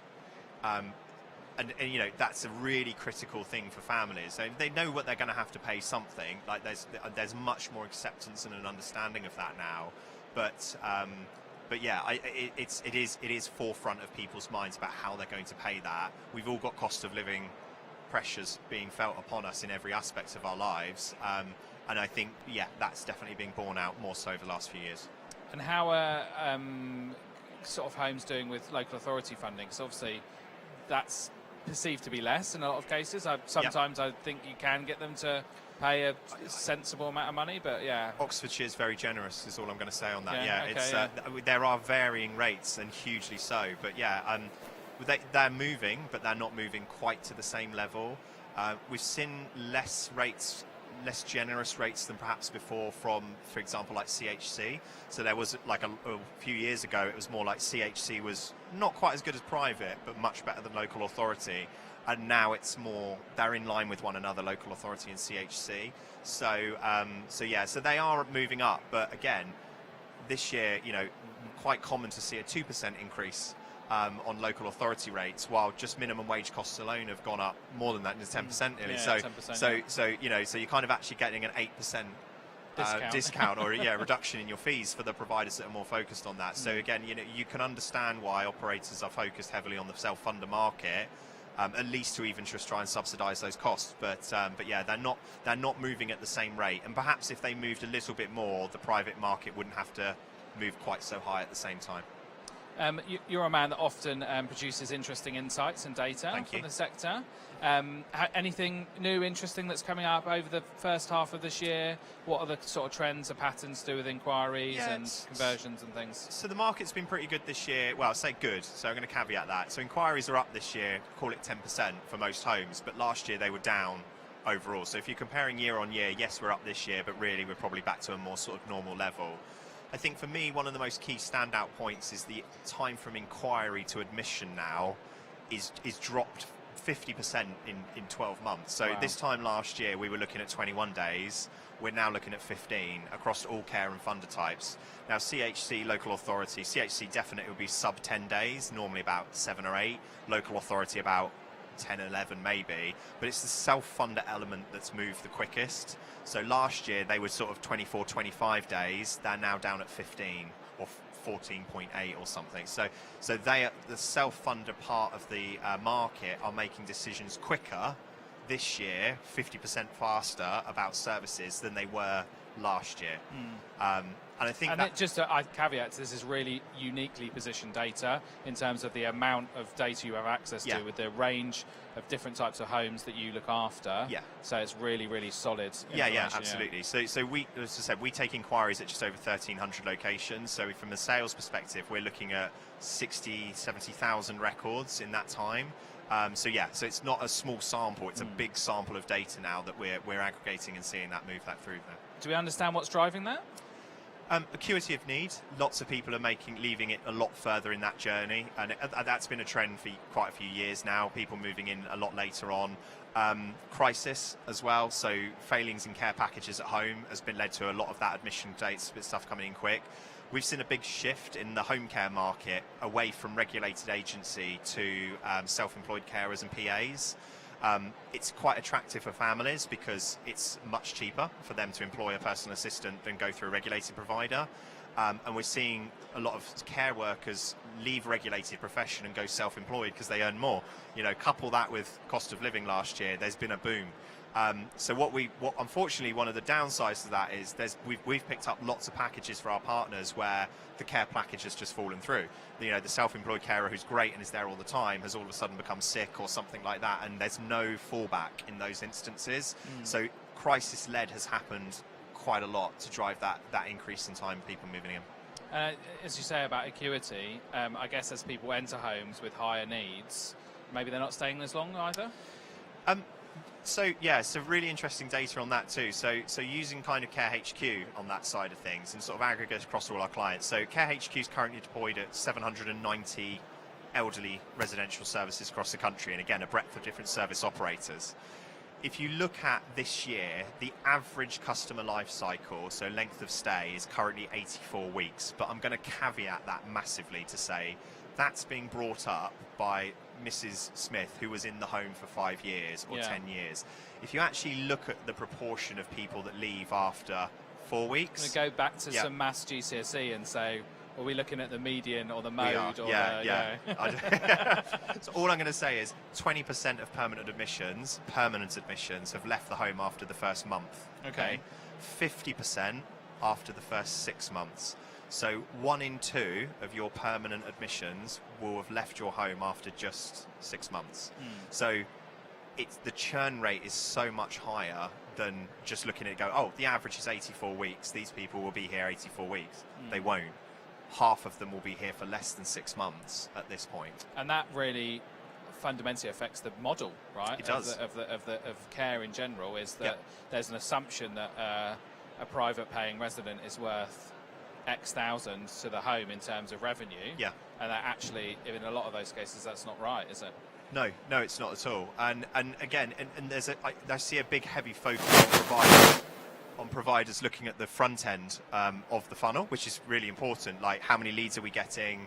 What's happening to those leads? And I'm critical, but having a knowledge of the going out at the back end of the service just to maintain occupancy. So the average home will do 4 admissions a month, but they also lose 4 on average, so that it's incremental growth, and sort of knowing what's going out, unfortunately, is really key to having a good plan to what you need to do, what's coming in. One of the bits of data you produced about where people come from in terms of inquiries, and that's a piece of data I use a lot in terms of trying to demonstrate to people what you should be thinking about. And ultimately your data showed that 65% plus of inquiries come directly from just local knowledge in some formats. Some recommend referral, and actually I think a lot of care organisations miss that aspect. Hugely, and they focus on the digital marketing side of it and the different bits, and actually it's like you need to get that voice in the community strong, and then have a good digital shop front to back that up. Your digital is really important, and as you say, it's your shop front, it's your window on the world. If you take like digitally generated leads, and I'm just going to say I've got a directory, okay, so a care home directory owner is going to say digital generated leads are not that great. So typical conversion rate for a provider is 10% or under for digital leads. Okay, so that's encompassing of directory sites, PPC, somebody sort of general. I've Google searched you. They often tend to be people who are a lot earlier on in their journey. Whereas if you look at what you just said there, when we take referrals in for our partners and they've come through friends and family recommendation, the local vicar, that community stuff, home known locally. My mum's cousin's brother stayed with you. The conversion rate's north of 35%. So you'll convert 3 times more leads from those areas than you will from a digital channel ultimately. And I think when you put it into context, the idea that a inquiry is half a day's work for someone, right? It's not a simple, it's an inquiry, yes or no, great, 10 minutes. It's a big, especially if they get deep into the process, they might be having a show around, having multiple show arounds and different things like that. So I think you've really got to think, where is this, if I'm spending money on that stuff, where am I spending it? Am I spending it effectively? I think localizing that spend is really important. It's interesting. So looking at operators that do that really well have a higher occupancy, and they also tend to have a better staffing retention rate and staffing levels. It's all cyclical. Good local reputation, good volume of leads generated, good staffing. I know it's hard to achieve Shangri-La, but Yeah. it is I good. think ultimately the answer is that it's holistic, right? That, It is. That a business, I learned a lot with the coffee shop that I brought, that digital marketing doesn't work for a business like that, really. You need to have local reputation and do that work one-to-one at events, get to know people, spread the word locally. Yep. Yeah, and you can use digital as part of that platform, but ultimately events and shows and getting your brand out there locally, I think is really important, because especially now online, people aren't paying as much attention. It's much harder to reach. It's noisy. It's very noisy online. Yeah. Even, I'd advocate, say, for example, posting on your local Facebook group for your local town, but there 10 people a day post on that thing, so the content's got to be actually good and interesting for you to have 100%, an impact. And then most of those people, it's not going to buy off you at that point, but it's brand awareness. So it's interesting. Any further thoughts? Anything you want to share, add? No, not necessarily. No, all good. Any more interesting, juicy data for us? Or should we? Are you doing? When's your next report out? Should we sort of keep an eye out for the us? sort of 2024 mid-year review is up on the Trusted Care Pro website now, Perfect, so on our insight section. So if anybody's interested in checking that out, and then what we do is in January I'll produce a larger sort of yearly review of the care home market, inquiries, channels, conversion, occupancy, average weekly fee, and just some general hints and tips for what we see generally works well. Perfect, lovely. Well, one final question for you. Go on. Takeaways. Yes. Plate or no plate? I'm a bit of heathen. No plate. Yeah. Even an Indian? Sorry? Even an Indian? No, there's limits. I'm not a heathen. Not to that. So safety plate? Safety plate, tray. plate, Yeah. so, I'd say I'm fortunate I've got a dog. Yeah. So like Ted tends to sit like within, dropping distance. Yeah. And a 3-year-old son as well. So he's there. He knows. Yeah. He knows. But Does he like takeaway? I mean, my kids are very specific about what they like. They like McDonald's basically, and yeah, Domino's. come on. yeah. I So, think, I'm not in trouble if I get that, but No. very specific sets of those things, right? They're not having a filet o fish. No. from McDonald's. Cheeky But, cheeseburger. Yeah, And indeed. chips, Well, chicken nuggets for mine. But Strong. There you go. Yeah, Well, absolutely. thank you very much for coming in. Yeah, thank you for having me. I'll see you soon. We'll be back shortly.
Hello, welcome back to the Caring Conversation studio, live from the Care Show at the NEC in Birmingham. We're here with another guest. Lee, how are you? Yeah, really good, really good. So my name is Lee Truman. I'm co-founder of Health Automated, AI care management system. Perfect. Right, so we're going to talk about well-being today. Yep, we are. I noticed you've got Boys Get Sad 2 jumper on. Absolutely. So it's interesting campaign that I've been seeing online. Yeah. So Boys Get Sad 2, raising the profile of men's mental health. 10% of the profits go to mental health charities. So really nice design, and you're helping out at the same time. So yeah, a double win. Perfect. So in terms of well-being, then, how's your well-being, Lee? As being a startup founder, it is very, very mixed. So we go from those euphoric highs to those really crashing lows, and then back up. Really good at times. Obviously, there's a lot of workload. There's a lot of pressure. Does trigger the imposter syndrome. Absolutely, yeah. So yeah, it doesn't go it's away. Variable. It's on a constant slide. Yeah.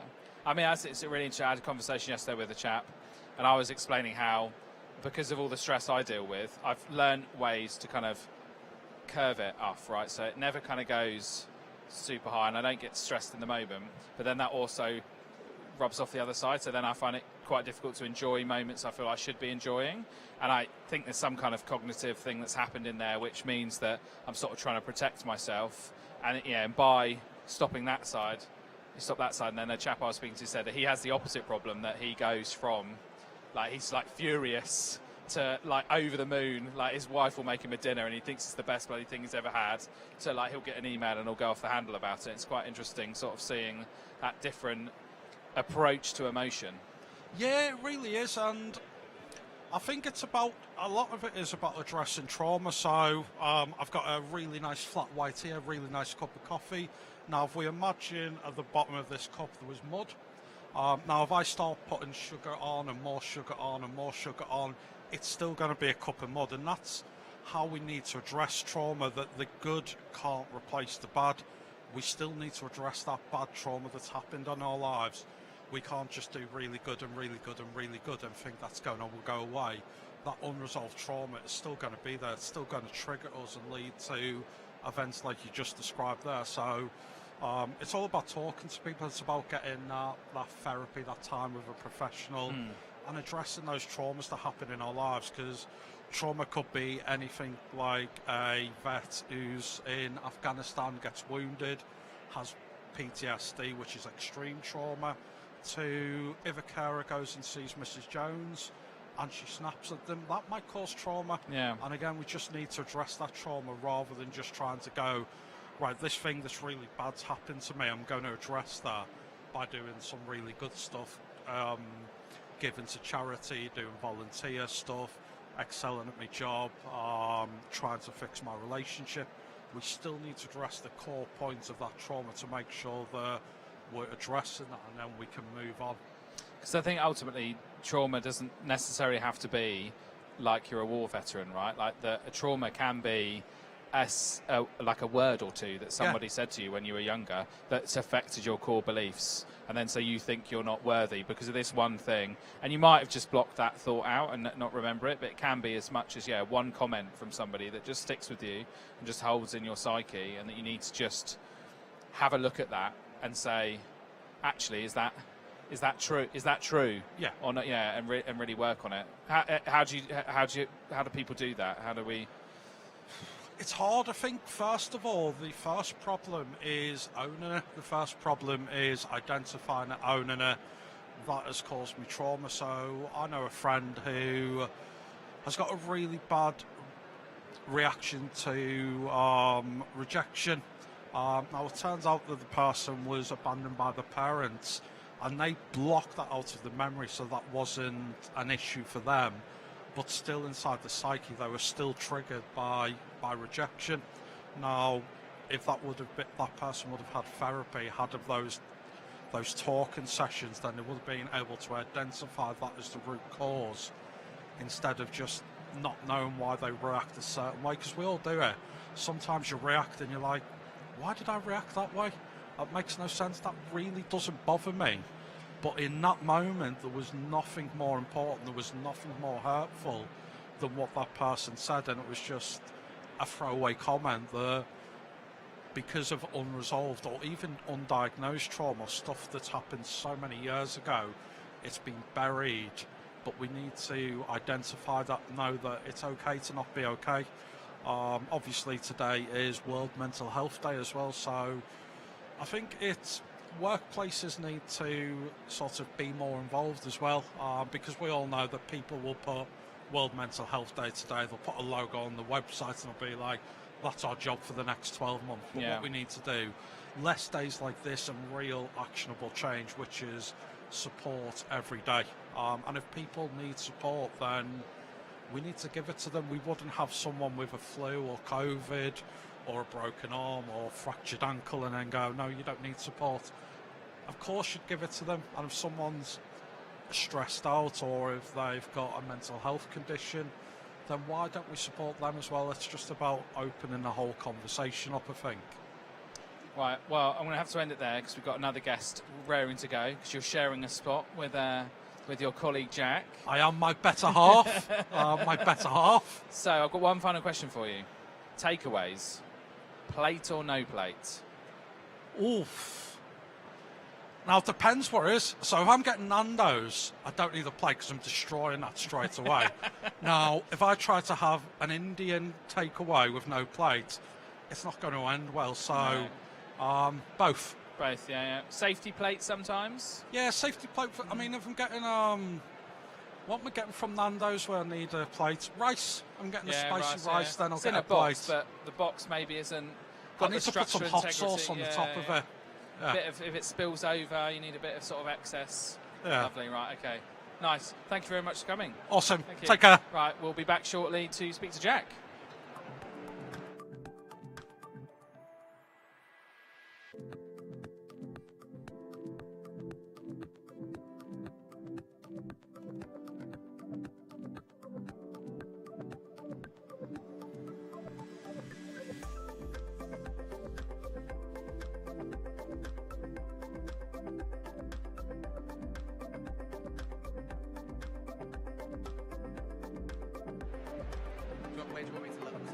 Talk to me. Oh, we're live now, but I forgot to do the little pre-bit before where I normally tell you what to do. So I'll do it now. Ignore the cameras, talk to me. I'll say hello and then we'll come and have a chat. Hello. We're live back at the Caring Conversation studio, live from the NEC in Birmingham. We're here with Jack. Hi, Jack. Hi, how are you doing? I'm good, thanks. You want to tell us who you are and what you do? Yeah, sure. So my name's Jack White. I'm the CEO and CTO of Health Automated, the digital care management system architecture that's been rapidly accelerating since January. Cool. So we're going to talk about policy and regulation. Thrilling subject, I might add. 100%. But we're going to talk about AI. Should we be using AI to write policies? Oh, good question. With the advances of platforms such as ChatGPT, we're seeing ChatGPT for law, or we're even starting to see it for medical studies. However, at this moment in time, there's no AI that knows your business like you. We can use an artificial intelligence to draft a policy and procedure, but the duty would still be on the care provider or the business itself to actually check that meets their criteria. We're looking at, shall we say, more efficient ways to try and keep our businesses compliant nowadays, and AI has its place. It's always scanning the internet looking for the latest trends, but ultimately where regulation sometimes doesn't keep up with how quick AI is expanding and the sector changes, it's always one of them ones we always say probably not at this moment in time. Yeah, I think ultimately if you get in trouble because your policy's wrong, you can't go, well, AI wrote it, it's not my fault. No, 100%. Obviously, care providers have that duty to make sure that everything that they have is still meeting regulatory and legal compliance and frameworks. And ultimately, we can't just bury our head in the sand and pass it over to AI just yet. AI is advancing at a rapid pace, and it is very, very efficient, but it's not perfect yet. And how's the care sector using it well so far? So there's been many applications with artificial intelligence throughout social care. Some companies are using it just to help with rotoring, some are using it to gather big data queries, especially around health data and trying to manage conditions. So there's we've got the low end usage of the scale where some people may be using it for things like just their social media posts as an example, but not embedded within their social care application. And there's some, for instance, some of our customers are using it to pretty much automate their business, get cost reductions, as well as greater outcomes and efficiency. And the sector's going through a big change at this moment in time. There's obviously a big transition. There's a rush to digitalisation. And we would just say that each company will probably use AI in their own way. And it's down for them to make sure that they're procuring in the right artificial intelligence to meet the purpose of their business needs. And I guess you want to make sure that if you're using it, people know in your organisation how they're able to use it, right? 100%. Obviously, artificial intelligence, we always say, treat it like a new member of staff. The day you implement, it's not going to know everything. You know, if I was to start a new job today, let's just say I was going to start as a care coordinator. If you don't tell me who needs care, when they need care, where people are going, I'm unable to do that task. Where there's a lot of uncertainty around artificial intelligence at the moment, we find that people are starting to soften up to the usage, but obviously trying to balance that safety element as well around their critical business needs. When it comes to the usages and the application, I think we're just starting on that trajectory, and over the next 3 to 5 years, we're going to see a lot of changes and a lot of businesses moving more towards automation, where there's a reduction in everyday working capabilities in the workforce. Cool. So in rotoring, how does it work? What's it actually, when it comes down to it, and I'm using a rotoring system, how does AI help me? Once again, this is a very vast question, because obviously with artificial intelligence, it depends on the application and how it's being used. I can talk about Jack, our AI, and how that would work. So essentially, Jack works on a priority of safety before profit. So at this moment in time, when a company's trying to rotor, our AI will look at over 300 different data points, from the care receiver to the staff, from things like preferred gender for care, even down to sort of cultural and alignments, to try and make sure that there's a good compatibility with care. Where we're looking at them different metrics, some organisations may have a different data set in which they're trying to rotor, but ultimately it's down to how the company wishes for that compatibility to be set, and working with them predefined presets of data and trying to link it together in the most efficient way for their business needs. So you'd be setting out some sort of different profiles and then using that, and I suppose this works at scale best if you're trying to rotor on 300 people in a day. You can use that to kind of set the baseline for you and maybe make smarter decisions than you can yourself. 100%. I mean, with artificial intelligence, it doesn't sleep, it doesn't feel fatigue like you and I. It's constantly looking, it's constantly alert. We refer to Jack as a 24/7 digital care manager, because it's got its finger on the pulse. It's constantly monitoring where people are. If they're going to breach, it will recommend a staff member to take over and carry on that visit or the next visits for the continuity of care, for the safety. And as I say, I think we're just getting to the baseline of where we're going to go up with this. And a lot of companies will have different requirements on the sort of data sets they need and how it comes to rostering, and where companies operate so differently over a geographical landscape across the country, where there's different policies on local levels. It's hard to give a 100% ballpark answer on how that would work, but ultimately it's down to forward-thinking providers working with their customers, becoming that software partner, understanding the customer's business needs, and then making sure that the service is fit for the purpose for them, so it can be rolled out safely. Cool. Right, I've got one final question for you. Go for it. Takeaways. Plates or no plates? This is where I'm going to differ from Lee, because I'm all about efficiency. So I'm going to try and say no plates, and I will always try and avoid a plate where I can. Save the washing up, right? Well, I'll use Lee's example of an Indian. Obviously, you've got the curry sauce, but the naan bread's there for dipping, right? Indeed, indeed. So, spoon in the rice, done, right. 100%. Safety plate, tray. There's always got to be a safety plate, same as a safety napkin, just for emergency events. Roll of kitchen roll for you. Exactly. Right. Lovely. Well, thanks for coming in. No, it's been a pleasure. Cheers, thank you. Cheers. Right, we'll be back shortly with another interview.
So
how long, sorry? Hello, welcome back. About 10 minutes, Daniel, we'll be talking for.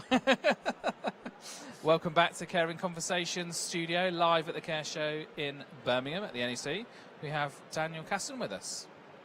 Good afternoon. Good afternoon, yeah. Do you want to tell us who you are and what you do? Yep. I'm Daniel Casson from Casson Consulting, my own consulting company.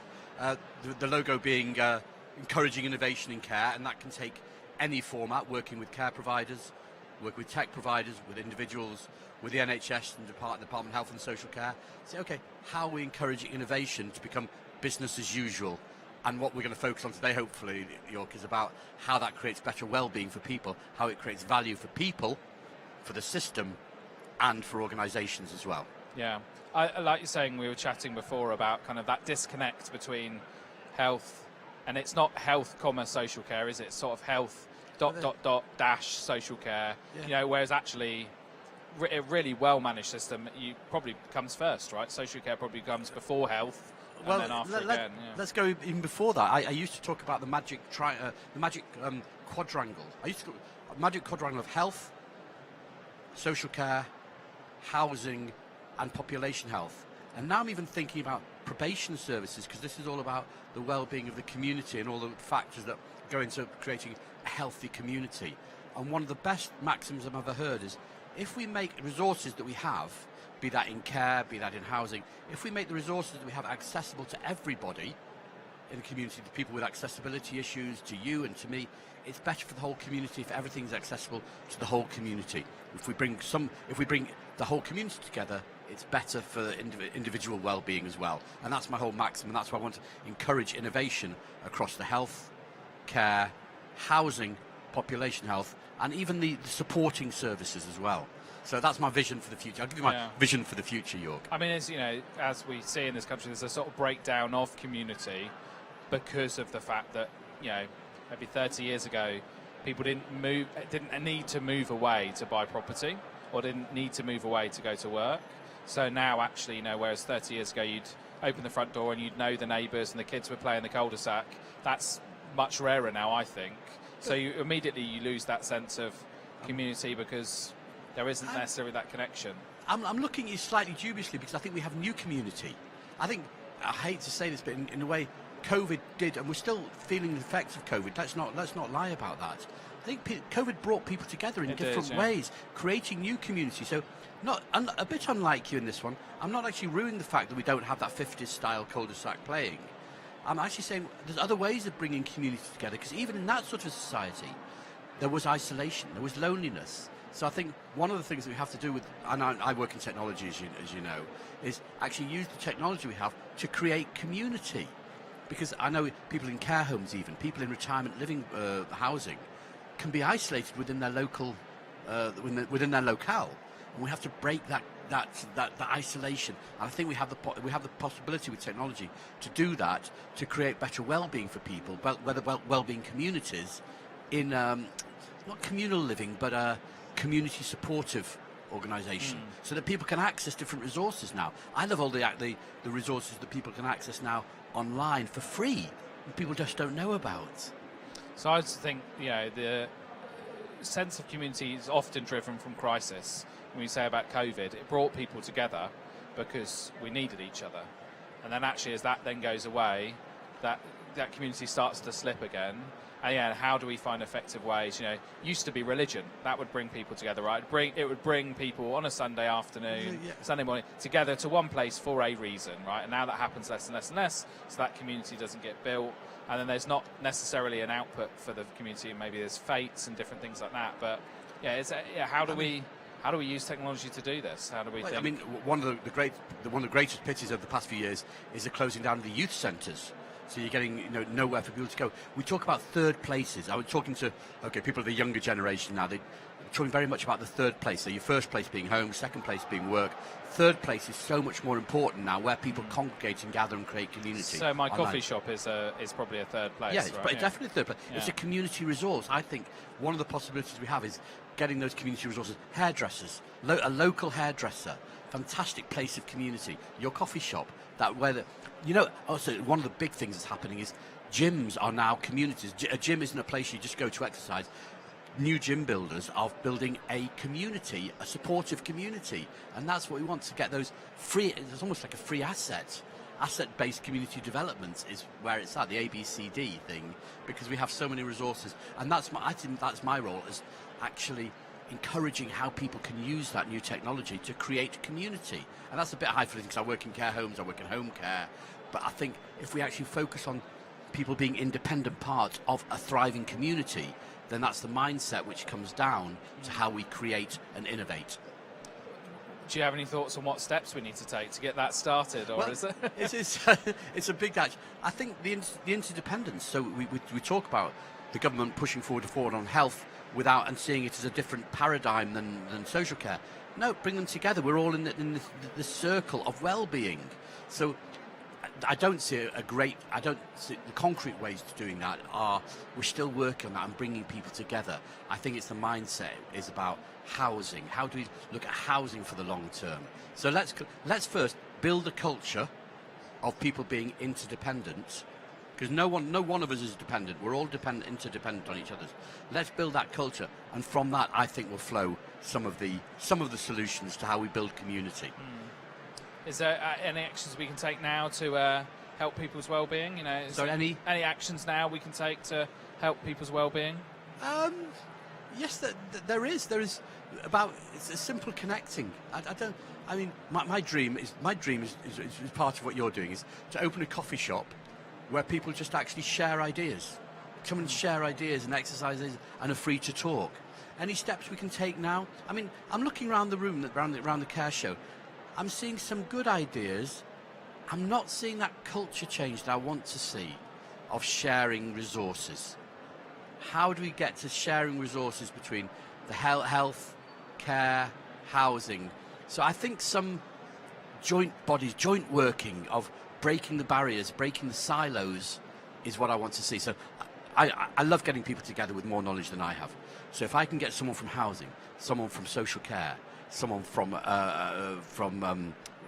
population health, local government talking, that's my ideal, and that's how we'll start. That's how we'll start breaking down the barriers and creating community. There you go. Idea for the next conference, then. Daniel. Definitely that communal hub. Your coffee shop. We'll do the coffee shop together next. Lovely. Let's open a talking shop. I mean, it really is that talking, and also having different views.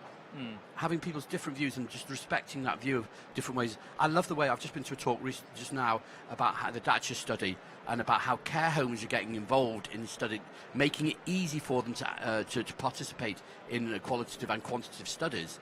Then you're opening up data, you're opening up community as well. I was talking to Garant, who you know Garant, about the social media platform for disabled people. Yeah. And how he said that this technology was adopted and then used in a completely different way to what they expected. And there's been groups of people who have gone to Glastonbury together, and then people who go on dates and things, and they didn't really realise when they made it that would. But the importance of having everybody's voice in the room. For me, one of the most ground-changing creations of the past, let's go back 25 years, is actually texting. I have deaf friends who actually started texting was the thing that opened the world to them. So how we create better, what we need to do is we have to have this goal of helping people be as independent as possible so they can actually create their own lives and then involve them in community. So a lot of the technology that we're seeing that Geraint will talk about is about giving people access to other people to bring into their circle. And we've got so many ways of doing that we're not actually bringing together. I think we're at a bit of a tipping point at the moment of bringing forward technology. Texting 25 years ago on my Motorola with buttons, and they used to text so much you'd get blisters on your thumb, and it only stored 25 text messages, so you had to delete them as you went. But this person one specific person I know was a diver, and underwater she could communicate as well as you or me because it's sign language, and to make it as accessible that texting for her was just blew my mind. They didn't develop it for that, but that's how it became just an enabler. So I think one of the best policies we can have at the moment is actually free Wi-Fi for everybody. I will push free Wi-Fi for everybody because that then opens up the whole world to people who might not be able to afford it, and that's I think one of the enablers we need to get in here. Yeah. So I've got one last question for you. Oh no. Takeaways. Yeah. Plate or no plates? No plates. No plate, yeah? Yeah. Even in Indian, Chinese? Banana leaf. Banana leaf, okay, I like it, yeah. Yeah, banana leaf. Okay. That's where it's Well, at. thanks very much for coming, Daniel. It's good to see you. Cheers, York. Thank you very much. Thank you. We'll be back shortly with our next interview.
Hello, welcome back to the Care and Conversation studio, live from the Care Show at the NEC in Birmingham. It's late on day 2. The crowds are slowly leaving. It's calming down. People are reflecting on the day they've had, on the 2 days they've had. Some people packing up already. Naughty, naughty. So, I have Alfie in the studio with me. Alfie, hello. Hello, York. Thanks for having me.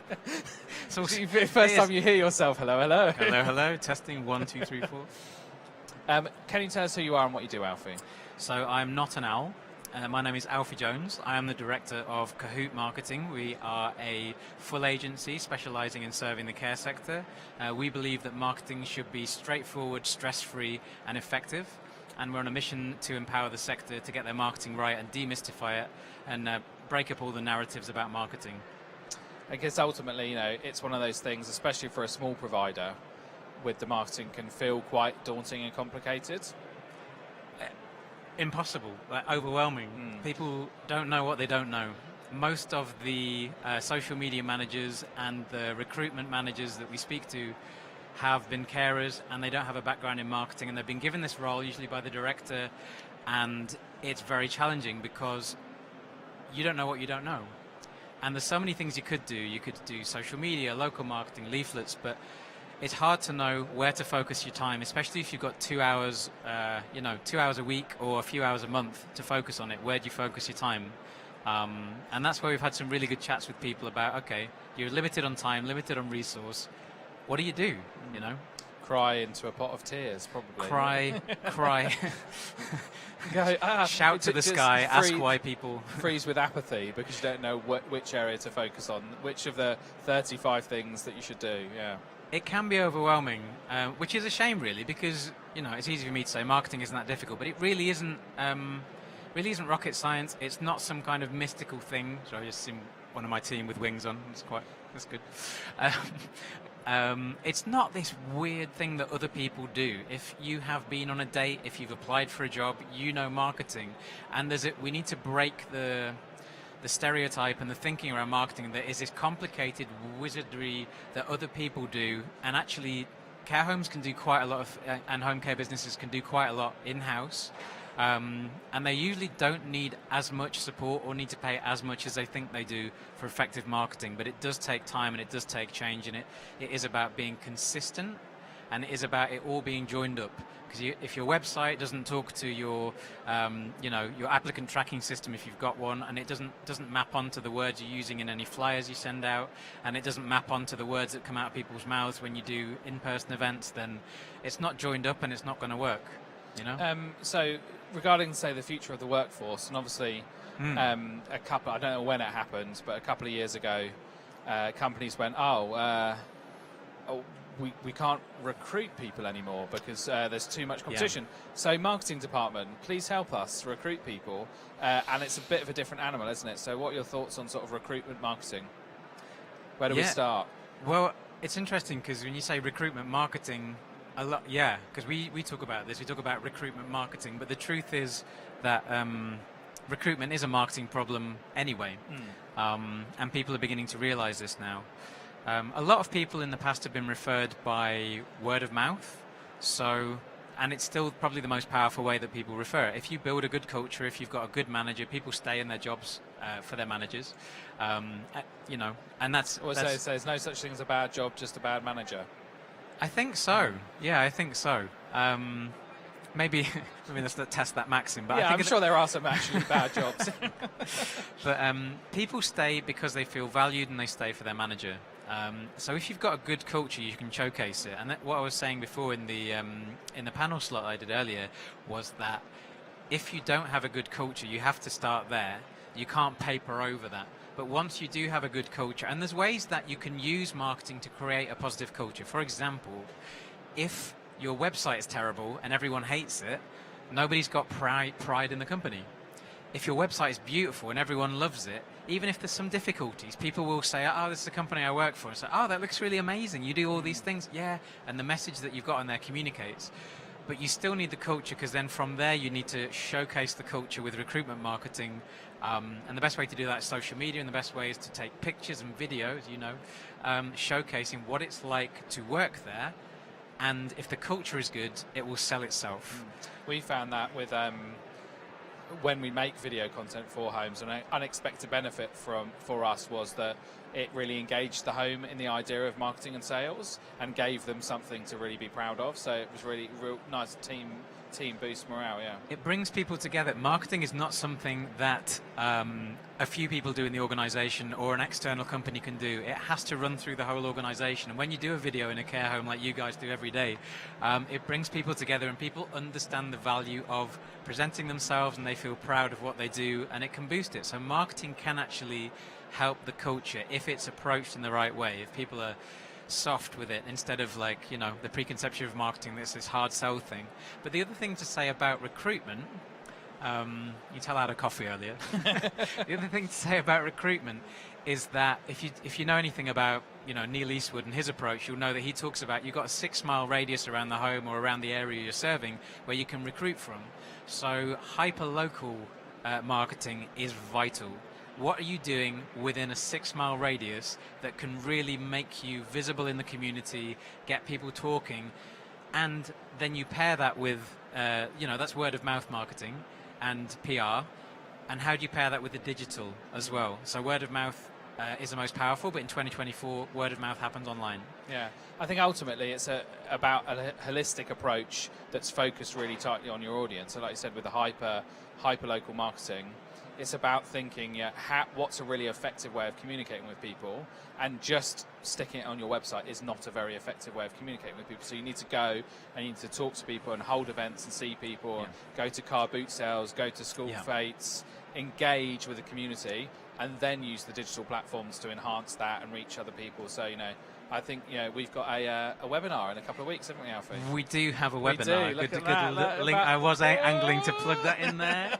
So we're going to be talking about hyperlocal marketing. What's the date of the webinar? Thursday, the 24th of October at 11 a.m. Perfect. So I'm sure we'll do some kind of code promo or link here. Yeah.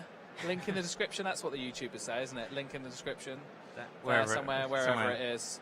You and me are going to go into detail about this, right? And really, step by step. If you're a care business, what is hyperlocal marketing? Why is it important for recruitment specifically? But how it can also help you get private clients. Also, why is it important for if you're trying to get tenders as well? What the local authority want to see? You know the area, you know the local geography, you know the frameworks. It's useful for every single aspect of your business. Should be really interesting. So come along on the 24th of October. Yes. So I've got one final question for you, Alfie. Okay. It's a big one. All right. Takeaways. As in food takeaways. All right. Plate or no plates? Oh man, it depends. Depends if I'm on my own. Okay, interesting. On your own. Just no plates. No? What's the point? Just with your face out the box. Just get your head in there. It's beautiful. No one's going to see. If you get takeaway with your partner or family, then full plates are nice. We're not. At least maintain the pretense of civilization. Yeah.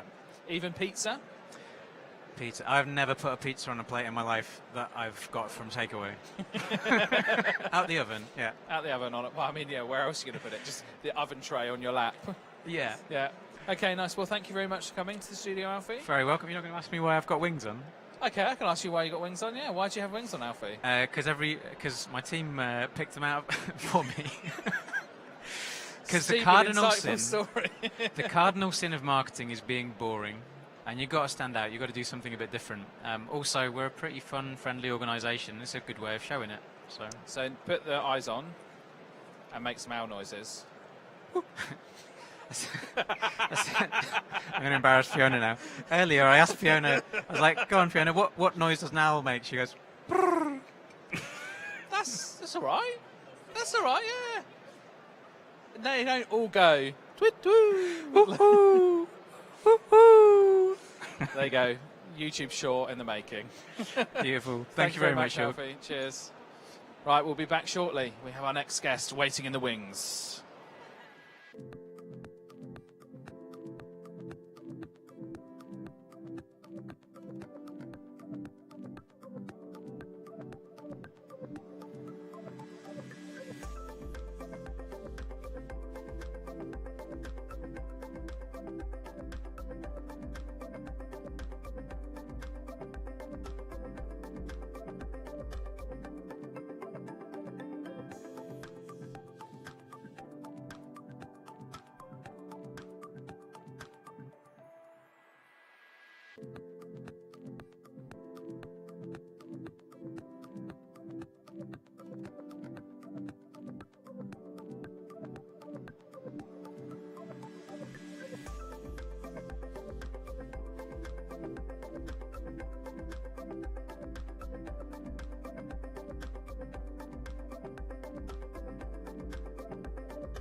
Hello, welcome back to the Caring Conversation studio. We are live at the NEC in Birmingham, and it's coming towards the end of the day. What could possibly go wrong? Our second from last guest. Well, milk. The bottom of the barrel, the second to last guest. No.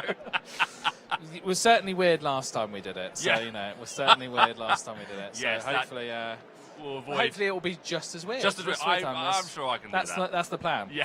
So, Louis, how are you? Good, yeah, really enjoyed the show. Obviously, always enjoy the show, but it's been particularly good this year, this time, because I haven't got a slip disc causing me constant pain. yeah, of so course, it's yeah. nice to be fully upright, fully erect, Yeah. and here having a wonderful time. So you heard it here first. He is fully erect. That's I what we mean, all want. you've just walked into it I did, immediately. I did. We've only just started. Yeah, Louis. I know. It's good. This could be a not for broadcasting one. Well, I mean, it's live, so. Well, Dear me. Right, well, can you Moving tell us on. who you are and what you do? Yeah, so the main thing that we do at Care Research is we support services with feedback. Feedback is a massive part of the CQC framework. We've been doing loads of work doing feedback surveys for residents, families, staff, partners, and lots of training on the new framework. In particular, also, how to get your care staff ready. Because if you are working as a care worker and then you get a phone call on a Thursday night saying, hey, can you tell us about blah, blah, blah from a CQC inspector? That's a big ask. So we're doing a lot of work ensuring that care staff are confident to speak to CQC and doing the feedback collection for services too. Perfect. Just a little tip. Nice and close. Oh, sorry. It's very, Oh, there it's we very go. sensitive. There There you we go. As you want to hear yourself. If you can hear yourself, we can hear you. Brilliant. All good. Good answer, though. Thank you. I'll try my best. So let's talk about CQC then. Obviously, Yes. I read the apology letter that they wrote on their website recently. Where are you at with it? So, right. So, I have always been of the view that CQC serve a purpose, they have value, the new framework has value. The challenge has always been getting the information out and actually acting on what they've done. There's a couple of key thinkings at the moment. One is to bin the whole framework, which I think is not a great idea. Another is to bin the entirety of CQC, kind of like, the trust is gone, we cannot work with these people, we need to start again. I understand that sentiment. I think it's not as easy as going, delete, let's start again. So I don't think that's going to be feasible. What I think we need to get to is a framework that is implementable. And that is actually, in my humble opinion, about staffing levels. CQC need an absolute glut of inspectors to actually carry out. We did some work as part of our presentation yesterday, and I think in the course of the last 4 months there have been about 195 home care agency reports published, right? Now there's 12,000 home care agencies. So the actual maths of it means that if we followed that same track record, it would take 20.8 years for every home care agency to be assessed. Clearly that is not manageable. And that's new ones coming on board all the time. People Exactly. are waiting 6, 12 months. Exactly. Yeah. So I think what we're seeing here is wherever you are with the framework itself, CQC's body of people, their body of staff, that's really the difference between this being workable or not. As again, I'm speaking to services today, they're outstanding, which is thrilling, but they're outstanding 8 years ago. I mean, that's a long, long time. So I think we're seeing CQC's primary issue is actually about staff and recruitment, even though I know there's also issues around communications and making sure the framework works as effectively as possible too. I mean, you might not know the answer to this question, but how long does it take a single inspector to do a single inspection? Yeah, so this is also where it's got a bit more complicated with the new framework. So under the old framework, they rock up this 1 or 2 day mega experience and then off they go. That wasn't great because actually that's like mega performance day. It's a lot of pressure. It's not great for the inspectors. It's not great for staff. It's not great for everyone. What we have now is you'll still have an inspector visiting for maybe 1, sometimes 2 days, but they'll have remote staff. And the remote inspectors, still called inspectors, they will typically be collecting information for a couple of weeks. We've even had some services that have been still having information sent maybe a couple of months later. So it's a long process. I mean, the other kind of argument around all of this is, do we need to just go back to regulations? Do we just need to go, are you compliant with the regulation? Yes, no. My argument against that has been, if I'm choosing a home for my father, I don't want to see, are they basic level compliant? I want to know the quality. And I think if it's the Care Quality Commission, rather than the Care, make sure you're doing the Regulations Commission. Care Compliance Commission, Yeah, right? exactly. I mean, exactly. Interestingly, from my perspective, it looks to me like a better system holistically, right? Yes. Because it actually looks at you as a business and says, rather than saying, are you compliant with the X, Y, and Z, it says, are you a good company? Certainly. Do you look after your staff? Do you look after your customers? Exactly. And I think the feedback focus is really valuable, because the last thing I want to know about when I'm picking a care home is what your Excel sheets say. What I want to know about is, how do your staff feel? How do the people receiving care feel? How do families feel? What do your partners, professional partners, GPs, etc., what do they say about it? I think that is the valuable information. And I think that's what we kind of want to make sure we are keeping with the new framework. Because as they make these changes, what I don't want to see is them moving back towards, let's just have a wander around, let's just have a look at the Excel sheets. We need to make sure that feedback, that human voice element is maintained. So what can settings do? Brilliant. So I think a couple of key things settings need to do. Number one, you need to make sure that you've got a focus on feedback. Obviously, you can work with us, Care Research, hello. Or that one. Hello, come and see me. School K52. He's still erect. Yeah. Or the other thing that you can do is make sure you've got your own feedback processes. We need to make sure that the voices of those receiving care, their families, their staff, are collected. Otherwise, it's all dependent on the 2 or 3 people they bump into that day, and that is a tricky business. Number 2, Care Provider Alliance. So NCF, those groups, the Care Provider Alliance, are doing a big bit of work basically getting the voices of care services to the new framework. They're doing a big review. If you want to be involved with that, if you want to have your thoughts on the framework heard, look up Care Provider Alliance Single Assessment Framework Review. Yeah, they've got really a important feedback form out. It's So important. You can access it through the CQC's news page. Exactly. Really important to get your voice heard. And third, keep an eye out. If you're not on LinkedIn, be on LinkedIn. If you're on LinkedIn, connect with myself and others. There's lots of people sharing information, sharing those updates, because there are going to be some tweaks. We already know that the scoring for each evidence category, that's gone in the bin. We know that the idea of legacy scores, this is, you were safe last time, so we'll make all your quality statements safe this time. That score, that's in the bin. We know that there are questions around who is doing what. They changed it from an assessor to an inspector, changed the name. We know there's some new plans around how relationship management is going to work, so people have a closer relationship with their CQC inspector. All of this is currently almost agreed. They're just trying to work out the nuts and bolts. So just keep your ear to the ground, because there is more stuff coming. Unfortunately, CQC aren't always fantastic at getting the information out clearly. So, connect with people so that you've got an eye on all of that. Yeah, get in there, and there'll be, I'd imagine, I do, for example, HMRC, I have a RSS news alert, right? Right, so I yes, exactly. I'm sure there'll be something give similar. us your money. Yeah. Yeah. I want to know how much. Yes, exactly. Yeah. And what you got with CQC is they're sending out that information. To be fair, they do send really good emails, usually a couple of times a week. You've just got to kind of put the time aside to read through them and go through it, because there is some really good stuff in there. So just make sure you're plugged in, because between now and Christmas, there'll be a few little changes. I wouldn't be surprised if January, February, March, up to the work year of April, that'll be when they do some more rolling out. So just really keep an eye on what's coming around the corner. Ultimately, they need 1,000 new inspectors.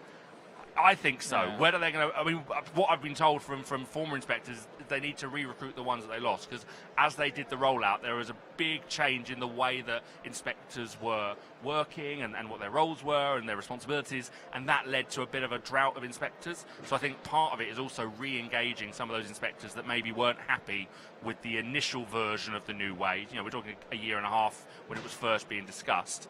So I think there's some work to re-get the ones that kind of left recently as well.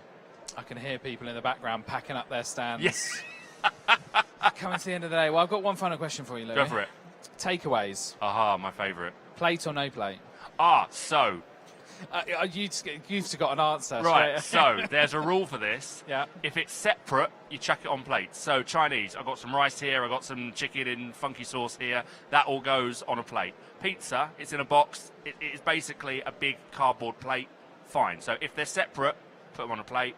If they're not, leave it in what it is. I can't think of any other takeaway that is in its own say like a siloed kebab. box. Oh, right. Now, a kebab. A kebab is an interesting one, because my wife is Turkish, love her very much, and what we know about the Turks is they're very generous with their portions. Yeah. So I'll open up my kebab and I'll be like, oh my goodness, I don't know how this fit in the box, it's going everywhere. So what I do is I put the box on the plate. So it's kind of a little bit of a fusion. It's called a safety plate. Safety plate. Yeah, so safety plate all the way for kebabs. Yeah. Any others? What else could there be? Indian, obviously separate, Yeah. chuck them in. What other weird and wonderful takeaways have I had? Mexican. Fish and takeaway. chips? Right, fish and chips. They give it on paper. What on earth is that about? Obviously history, blah blah blah blah blah. But obviously you have to put it on a plate because if you put it on paper and you put it in between your lap, you're just going to get a fishy lap and it's all going to go a bit messy. Gonna grease through. Exactly. Yeah. So you need a plate as like a bit of undergirding. A safety plate. A safety plate, yeah, but for different safety reasons. Yeah. Whereas, but yeah, I wonder. Sometimes you get fish and chips in a cardboard box. Though it's normally by the You seaside. obviously go to classier places than I do. My local fish and chip shop does it in paper, but then at the office we decant it onto the plates. But, I got a fish and chip shop near me that is so retro and old that it's actually come back. So it's not changed its board since the early 90s. And it used to look a bit gross in the 2000s, but now it just looks really cool again. It's like old school, yeah. Exactly. It's like, oh, wow, it's got retro. It's like, no, we just never changed it. Our ones only just started accepting cards. It's like literally like 3 months ago. Like, it's crikey, guys. It's crazy. Yeah. Anyway, Well, thank you very much for coming. Thank you for having me. Lovely nice to see see you. Enjoy the rest of your day. I will do. Thank you. Right, we've got one more to go. We'll be back shortly.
Welcome back. It's our last interview of the day with Russell, and it's the Caring Conversation Studio, live at the Care Show at the NEC Birmingham. How are you, Russell?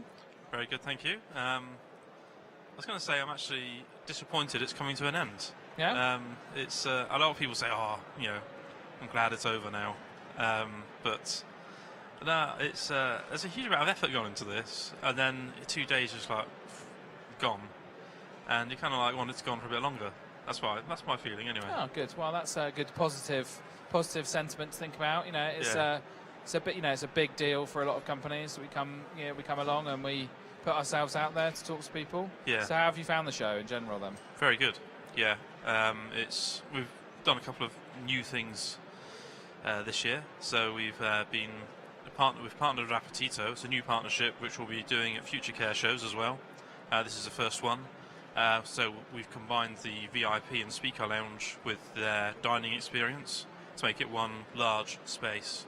And so they obviously provide the food, and we've provided all the furniture and furnishings, created the environment for them to provide the dining experience, and for VIPs and speakers to come in and have a free coffee and somewhere to relax or to prepare their notes for their speech. Or, nice. You're a speaker. Did you? I did didn't you come actually in? I've not been in there. No, I've been talking to people the whole time, so I should probably pop by before Yeah, you we should. go. Yeah, there's not long left now. The other thing we've been doing is we've sponsored the Design, Build and Environments Theatre, which we've had quite a bit of input into in terms of different talks, topics of discussion.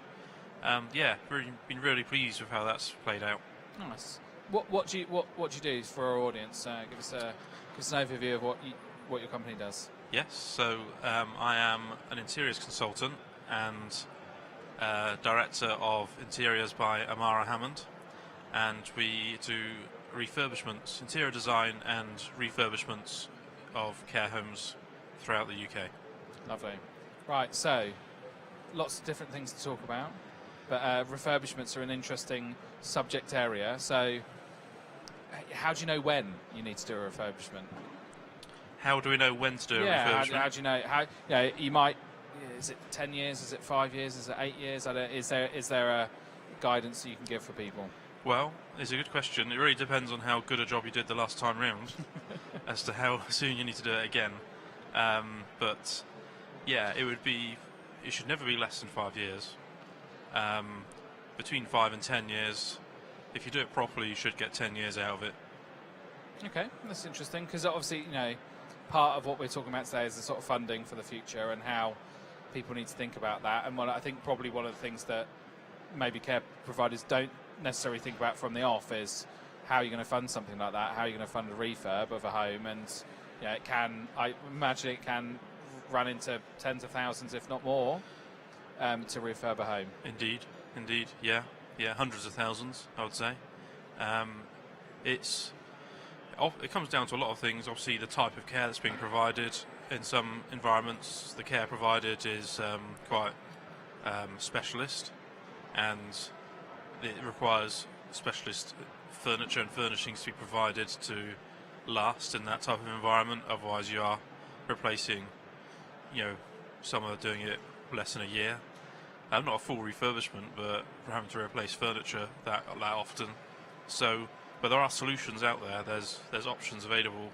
I'd always encourage anyone that's doing a refurbishment to take what I call a design-led approach, because doing that, you're taking time to understand what the care needs are first before you start making that investment, making recommendations. That's how we always operate, is we say, let's do an initial consultation, understand what the needs are, and then we'll make a recommendation on what we think will work best for that environment so that they can get the best value for money at the end of the day.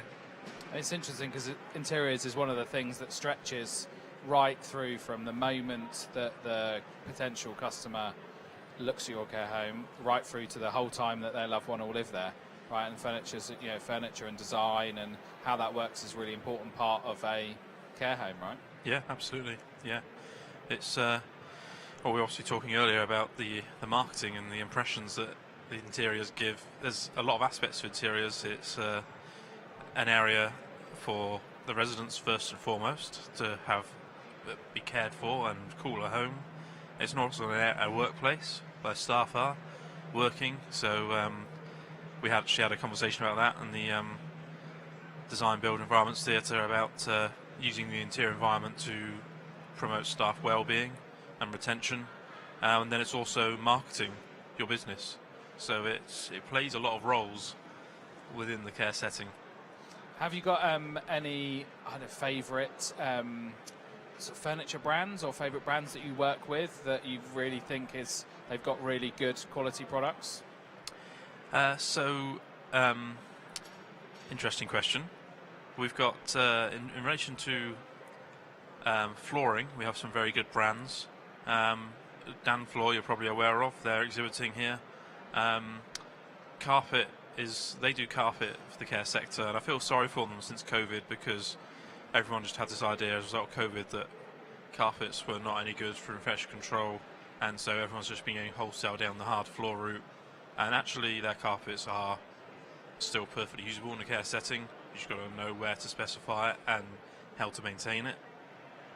And carpet goes a long way to keeping a warm, cosy environment, important for acoustics, etc. And then on the flip side of that, with flooring, there's also a company called Ultra. We had Joe speaking here, one of the speaker stages, where they have some very good solutions for flooring that looks like genuine wood flooring, but has got all the safety, non-slip, etc. Great for the wet rooms. You've got some great fabric suppliers. I Live exhibiting here. So I'd say they're one of the leaders when it comes to fabrics. They understand what the care sector needs from a compliance perspective for fire retardancy, etc. But they've got some stuff which looks amazing. The benefit of I Live is that they also supply the residential retail sector, so they're making sure that they're up to date with designs and trends that they're introducing to the commercial sector, which is where care falls under. And is there any kind of good tips you can give people in terms of when you're looking, obviously, give you a call, but when they're looking at refurbs and where to start, how to start, what to look at, things to consider they might not have? Yeah, I think, as you say, give us a call and we'll guide them through it. But you've got to think about where do you want to start in the home, identify the areas that would benefit most from that investment, and then make a start. Don't look at it as one big, huge project of a building that is just too big to take on. Make a start and be open-minded as to how your spaces can be used within the care home. Don't be fixed in the fact that that room has always been a lounge, that room has always been a dining room. We were citing an example yesterday of a client who had a dining room with patio doors out into a nice little garden, and then they had a lounge in another room with no patio doors. And obviously, a dining room is only used for meal times, and so it's kind of wasted a little bit. The fact that these patio doors go out to the garden, no one ever went out to the garden, so they flipped it, put the lounge into what was the dining room. They now have access to the garden. They've got a choice within that space of they could just sit in a quiet corner, they can watch TV by the fire, or they can sit by the patio doors. They can go outside or sit by them and get the benefit of outside. So it's be open-minded when you're considering doing a refurb as to how you can repurpose the spaces you've got to the benefit of the residents and to you as a care provider, ultimately getting a better return. And not forgetting the families as well. And the example you showed me recently of I think you didn't actually show me. I saw it on your LinkedIn. On LinkedIn, with the workspace. Yeah, it's not finished yet. I don't think it's right, work in progress. It's a good idea, right? Yeah, no, it's definitely. I mean, that home has got the luxury of some space. So there was 2 rooms, 2 offices, which were kind of like just random little offices, and we said, well, let's knock them through, make them into a nice one space, and yeah, it's a space purely dedicated to visitors to come in, sit down, grab a coffee, and they can sit at a table and do some work, or they can sit on a soft chair. There's a toilet dedicated off that room that we've split off from the other part of the home, and yeah, it's just an area where they can go and it's peaceful and quiet, and they can just be there, especially if they've maybe got a loved one at end of life. They don't want to leave the home, but they don't necessarily want to be spending all the time in the bedroom. They can just spend some time in the cafe. But then other care homes that maybe don't have the luxury of space, it's still possible to achieve something. It might even just be at the end of a dining room, just a little coffee corner that can just give them that extra dimension to offer to families. It's really interesting. So I've got a final question for you. Wait for it. Takeaways. Takeaways. Oh. Plate or no plates? Plate or no plate? Depends what it is. Yeah. Okay. Well, thoughts? Pizza, don't generally bother with a plate. Yeah. If it's most other things, are probably plate. Need a plate. Yeah. So have you heard of the concept of a safety plate, where you have the packaging on the plate? On the plate. On the plate. No. Mainly used for kebabs, I think, from what we understand. Yeah, I get the logic of that. I do that with Subway. Yeah. Oh, okay. That would need a safety plate probably. Yeah. If you're eating on the sofa. I mean, Sakara's a Subway fan, aren't you? No. Well, the thing is, if it's because you've eaten it on the way home, right? you're unwrapping a Subway. It's not like very solid packaging. What's your favourite Subway? Favourite Subway? Well, they've got quite a few good selections now. They've gone down the sort of menu. I like. I always pre-select get route. chicken with the meatball sauce on it. Yeah, no, I'm not a fan of the meatball one. I go for the. I'm really pleased they brought back rotisserie chicken. So they got rid of that for a while, and it makes their salads a lot more attractive. Nice. Okay. Well, on that note, Subway salads very attractive. Thank you very much, Russell. Thanks for coming in. Thank you. We have just a closing. We'll be back shortly to close the show. Thank you.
3, 2, 1.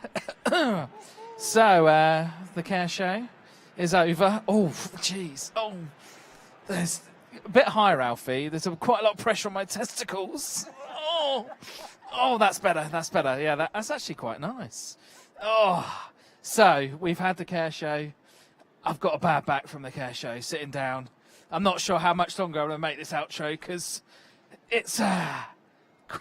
God, I'm making some weird noises. Thank you very much for everyone that came to the studio. And thank you to the Kahoot team. We are doing a webinar on the 24th of October, which please join us. It's at 11 o'clock on a Thursday. And from me and the Kahoot team, toodaloo, can we have some hoots? Woohoo! Thanks, bye. Wave, wave. Oh. Oh.